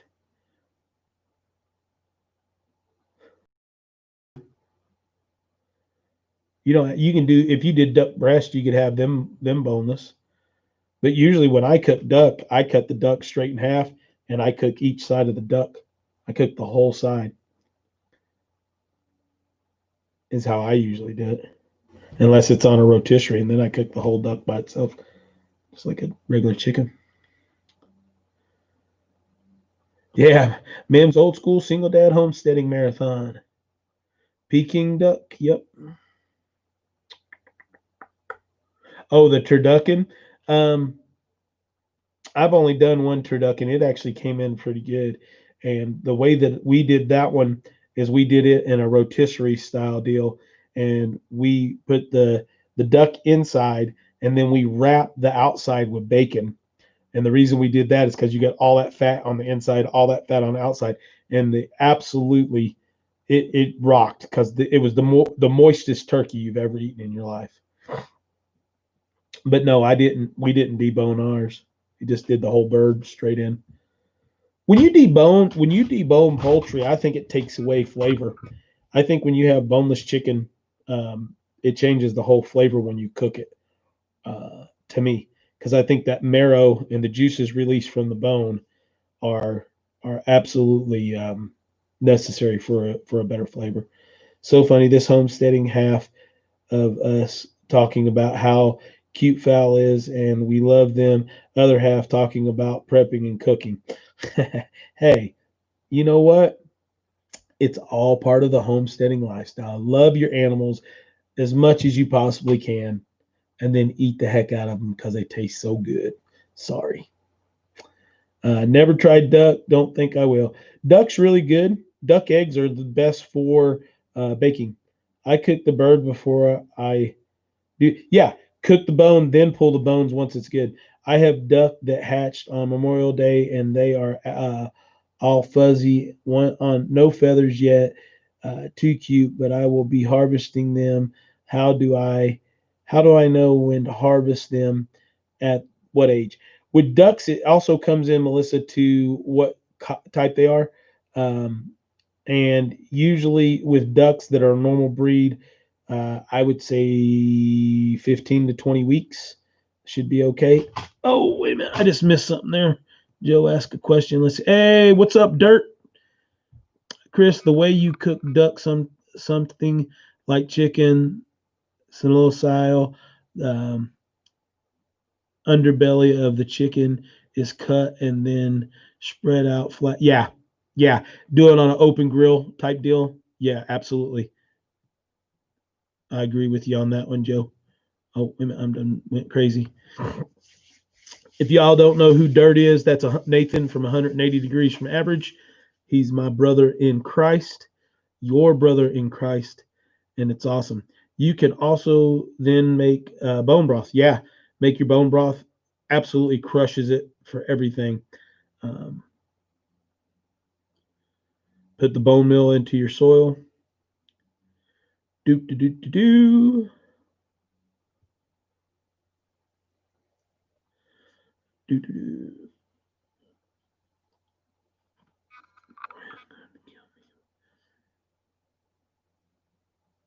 Yeah. Poor boy ain't gonna kill you. He's just gonna get another little Debbie cake and have fried chicken that night. You just ain't going to know what happens. He's going to tell you a raccoon got in there and he's going to have stopped by the grocery store that day, Mims. Or at least that's what he's going to tell you.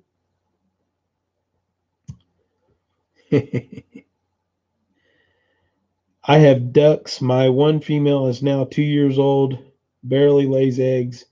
Did get the first. Yeah, ducks usually don't have as long of a laying lifespan as other. Your dirt, any relation to my dirt? Dispatch Heaven's hubby. He is dirt, dirt, dirt.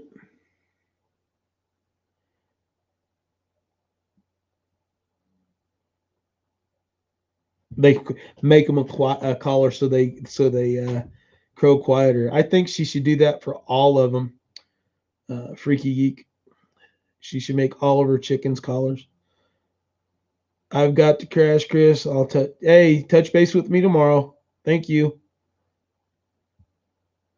And I don't know how much you'll get out of me on beekeeping because I'm a newbie. Nah, single dad. He's got to find those sealed little Debbie's first. Duck eggs are bigger than chicken eggs, but just as good. Duck eggs are better in cooking when you're using them in baking good. I love a duck egg. My mom can't stand them, says they have a funny taste to them. And some people say that. I can't tell a difference in taste wise on them. They do have a little bit different texture. They're a little bit more firm. But when you're cooking like bread or baking with them, you can't beat duck eggs in cooking with them for baking. Think of getting quail myself since I have a small property. Back to Rootstead. I'm going to give you my personal opinion. If Samson's Farm was on here, he'd probably kick me in the head for saying this. But I honestly think unless you're going to raise a large number of quail, and quail are louder than chicken, and they're loud at night, not during the day. I bet I can open the window and you can hear my quail making noises right now. Um, I just think that I think it's a waste of money because the feed's so much more expensive to feed them out and do things of that nature. If you have a small space, I would suggest doing rabbits. Rabbits, you can do them in your garage and stuff too. Quail are good if you want fowl and you want something there, but quail are loud. Quail make noise. People don't think that, but quail make noise.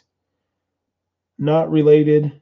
LOL. Joe, not any more than we all are, I would suppose.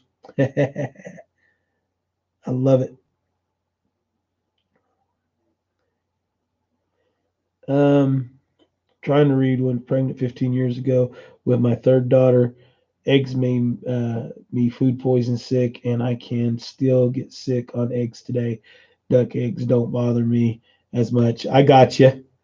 I got you. There's certain things like onions for me. I love onions cooked and stuff, but an onion on a hamburger, it just sends me over the edge because we ate White Castle once when I was little, coming back from Colorado, and a dehydrated onion got stuck to the back of my throat and literally like stuck, and it was there for like a week, and oh, I puked every day, and I can't do like a slice of onion on a hamburger. It's crazy. I think our fire truck and police here in Cali are louder than a few quail. It's true, probably so, but no on eating rabbits. Guinea hens are guinea hens are super loud. Any thoughts for AR optic sight for a night for at night with flashlight on AR? Well, there's two comments I'm going to make to you, Ethan. First is pull the flashlight off your firearm and put it on your hip, because anybody with any training is going to kill you quicker with a flashlight on your firearm than without, and that's what you need to train for. Is the trained guy, not for the bad guy that is not trained.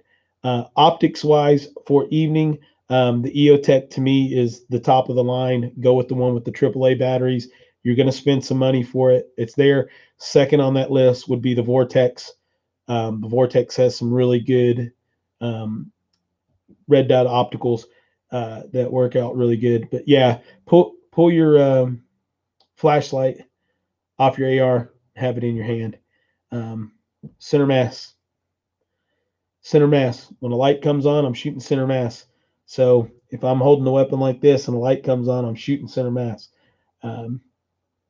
So that's my thing. I have an open challenge, U.S. wide, to any law enforcement officer. And I say it on here. I've said it on different forums and stuff. Any law enforcement officer, any military personnel, any federal law enforcement officer, any gun junkie, anybody that runs a gun, I'll run scenario with you in Sims.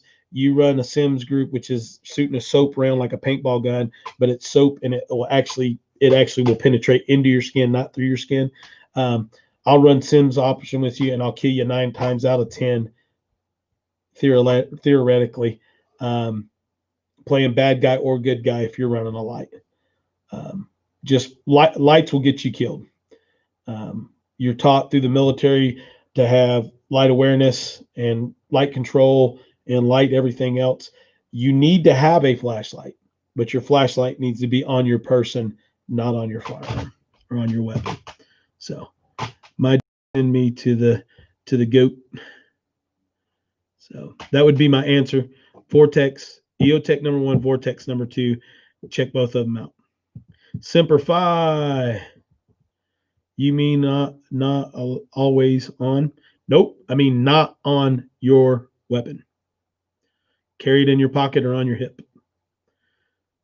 And you can email me, and we can go into a little bit more detail on that if you want to, Ethan. Or not email me. Text me. From Average, mine has a push pad on the AR that turns on. The key is that you're in this position and you're flashing a light, and reaction for anybody. Text me, Ethan. Anybody that's trained is gonna tap the center, and that's center. So you're giving a target.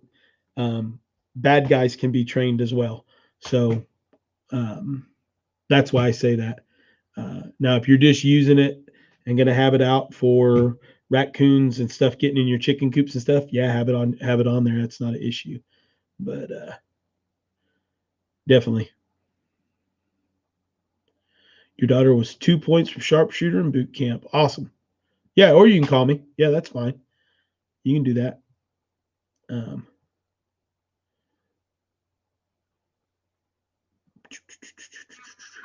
Headed to bed. Good night, Auto Salvage Outlaw. Appreciate you stopping in tonight, man. Good to see you again.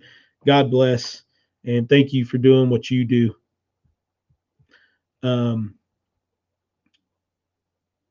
yeah, I figured flashlight was to light up a critter, not a trained bad guy. Well, Sonny Prep, I just was reading from conversations that me and 180 Degrees have had through text and stuff, and reading on what firearm he was alluding to, that light being on. I kind of read it toward the human side versus the animal side. A lot of times, a light does. A light can help you a lot of situations, but against. Here's something you guys got to remember when we're talking about preparing and prepping and firearms and things of that nature. You always want to train and prepare for worst case scenario. If it be raising your garden, if you get destroyed with squash bugs every year, you're going to plant 3 times as many squash so that you can harvest some squash. When you're talking about preparing for a bad guy or a worst case scenario, you train for someone like me, and then everybody else will be at a level that you can handle.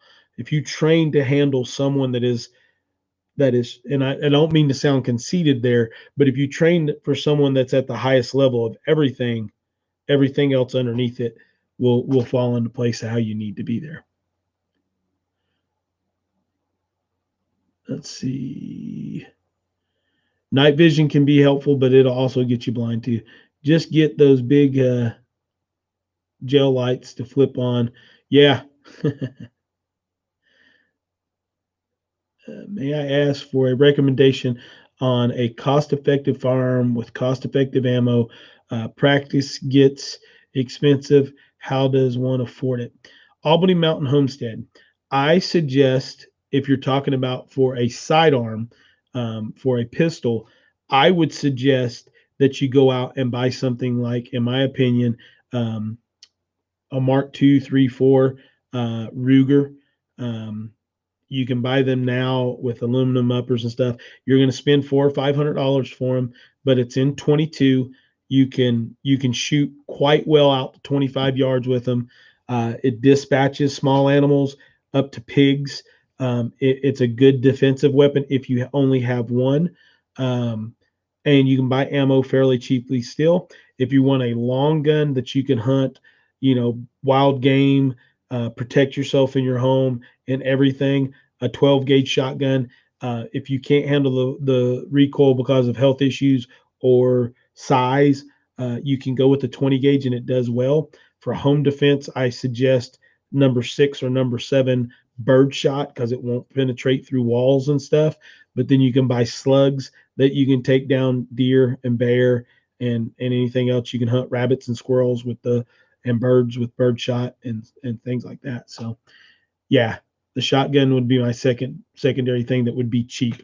But if you're talking about training and working with a pistol, I would go with like a Ruger or a Buckmark by Browning 22.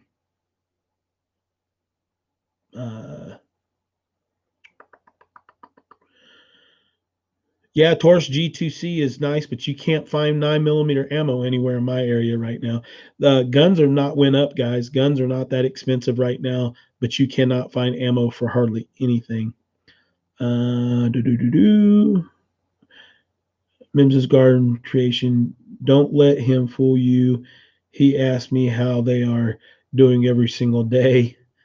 Of course, I have trained as an art teacher with 25 kindergartners in one room and sharp objects, but never like Chris for these other scenarios. It's interesting. I appreciate that. Yeah, that's good. Hey, Duncan 1900, how are you doing tonight? Good to see you in here, Brenda. Yeah, you can reload your own ammo. It's not that much more cost effective when you consider your time in, but it is very very very therapeutic to do so. If you have if you have if you have J Love Adventure, if you have 9mm readily available, um, that's awesome because it's super hard to find anywhere, and you cannot even order it online right now. Um, I'll show you. I'll make all of you guys mad in a second. No, I won't. It actually won't make you guys mad because I know all of you. So, my lovely daughter,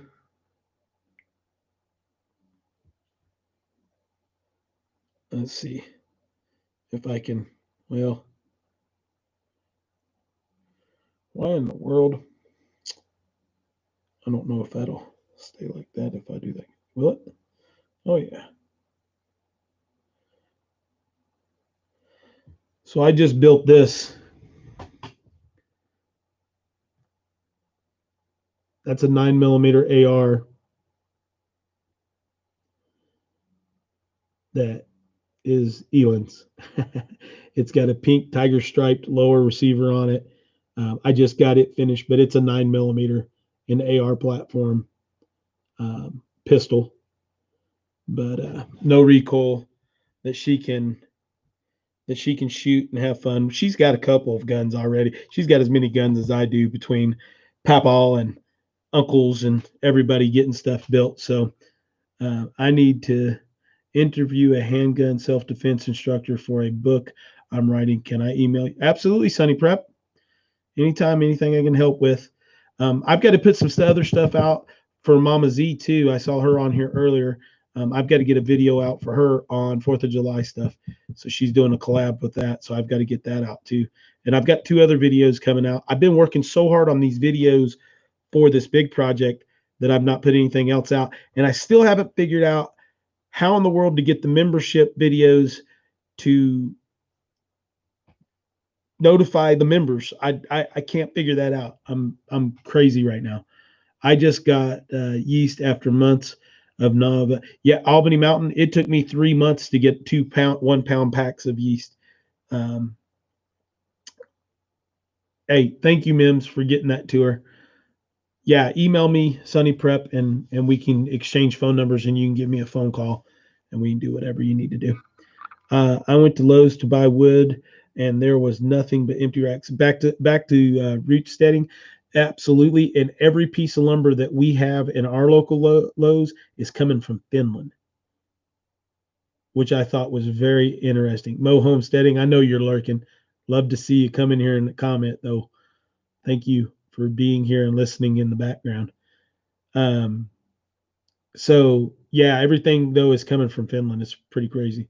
The big project. Oh, the suspense, Julie. It's crazy on where it's at, and we're just trying to get it done. We're just trying to get it done. But I think it's something that's going to hit everybody that's on here, and I think it's going to be something that everybody on here can use, if not right now, very very soon in their homesteading deal, and you can buy it now and have it for later, and it's not super expensive at all, nothing at all. So anyway, that's as much as I'm giving you. We got 4 pounds at Sam's Club. I bought one. I missed something. Okay. The only thing I've had trouble finding and still do is Lysol and rubbing alcohol. Now we've got Lysol and rubbing alcohol coming in, and we can find it pretty regularly now. But Julia, it should be done in the next day. If it's pretty tomorrow, I should, after I get tomatoes done up, everything else should be pretty good. Knitting so lucky too. Cecilia, I've seen you comment a couple of times and knew you were lurking as well, so thank you. Oh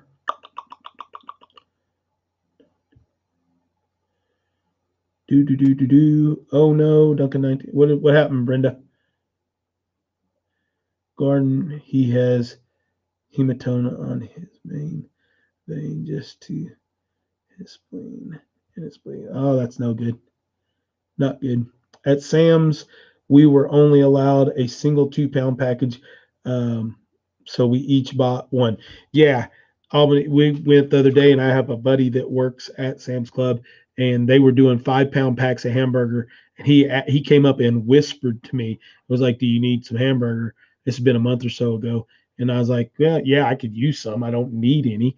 And he got one, and they literally put out 40 packs of hamburger, and within 2 minutes, every pack was gone. And it was limit to 1 per person. Love these marathons, just saying. It is a marathon tonight, 2 hours and 18 minutes. Oatmeal Little Davies, he's turned into one. You're probably wanted him. It might happen. We can't get Lysol spray here at all.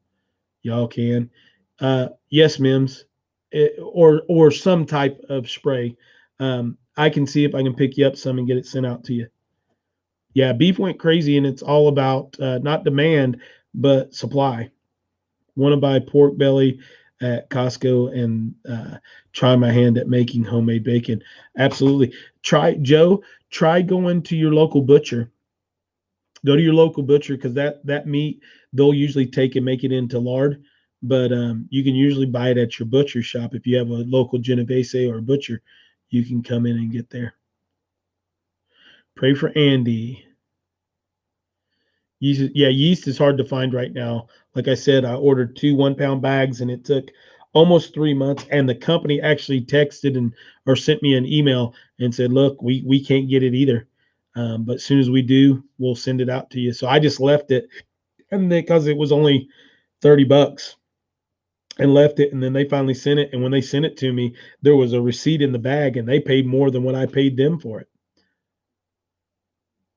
Yeah.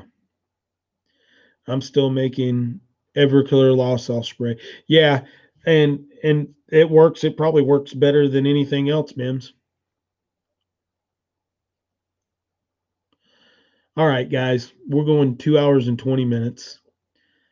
Everybody say prayers for everybody else. Make a special one in there for Andy. We are glad that Mims's garden and Terry and her mom are feeling better.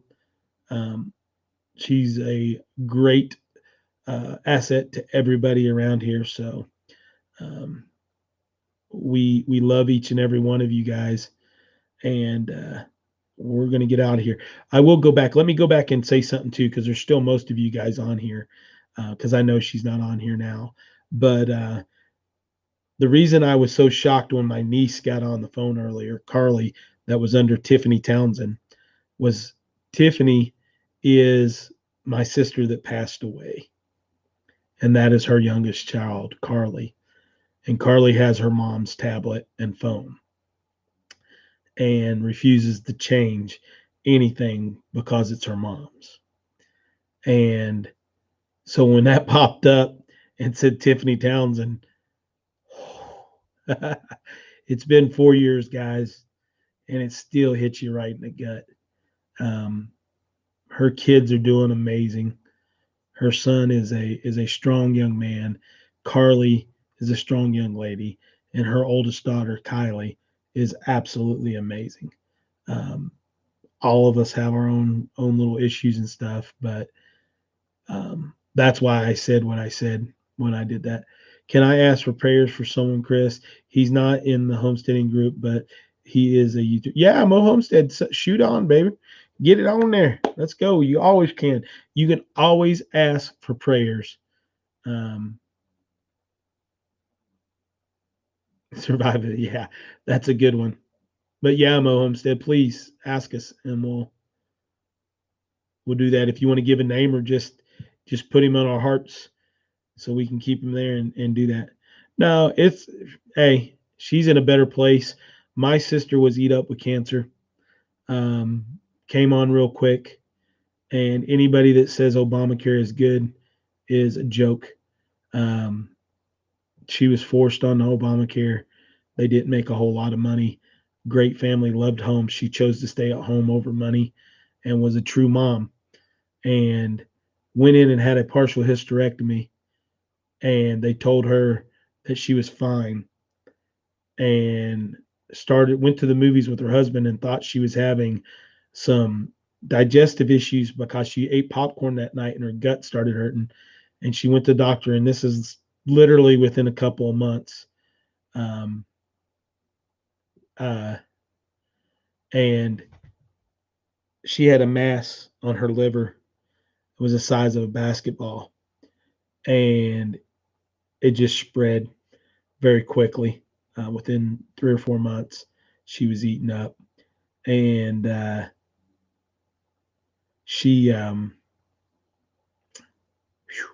she she went to her last doctor's appointment, and radiologist is not really supposed to discuss too much, but he asked her who her specialist was, and she says, I don't have a specialist. She said, I've got Dr. such and such. And he says, sweetheart, it says right here on the first one that you're one of 2 million people. You're one of two cases of, so like, it was outlandish number of people that her type of cancer. There was only two people in like the world that had that cancer, and they suggested her to be with a specialist so that they could research and do this stuff. And because Obamacare, they never told her about that. Straight up, knew that was what it was told that, and they gave her like eight days from that point to go on. So she's in a better place. She definitely is. She was a strong woman.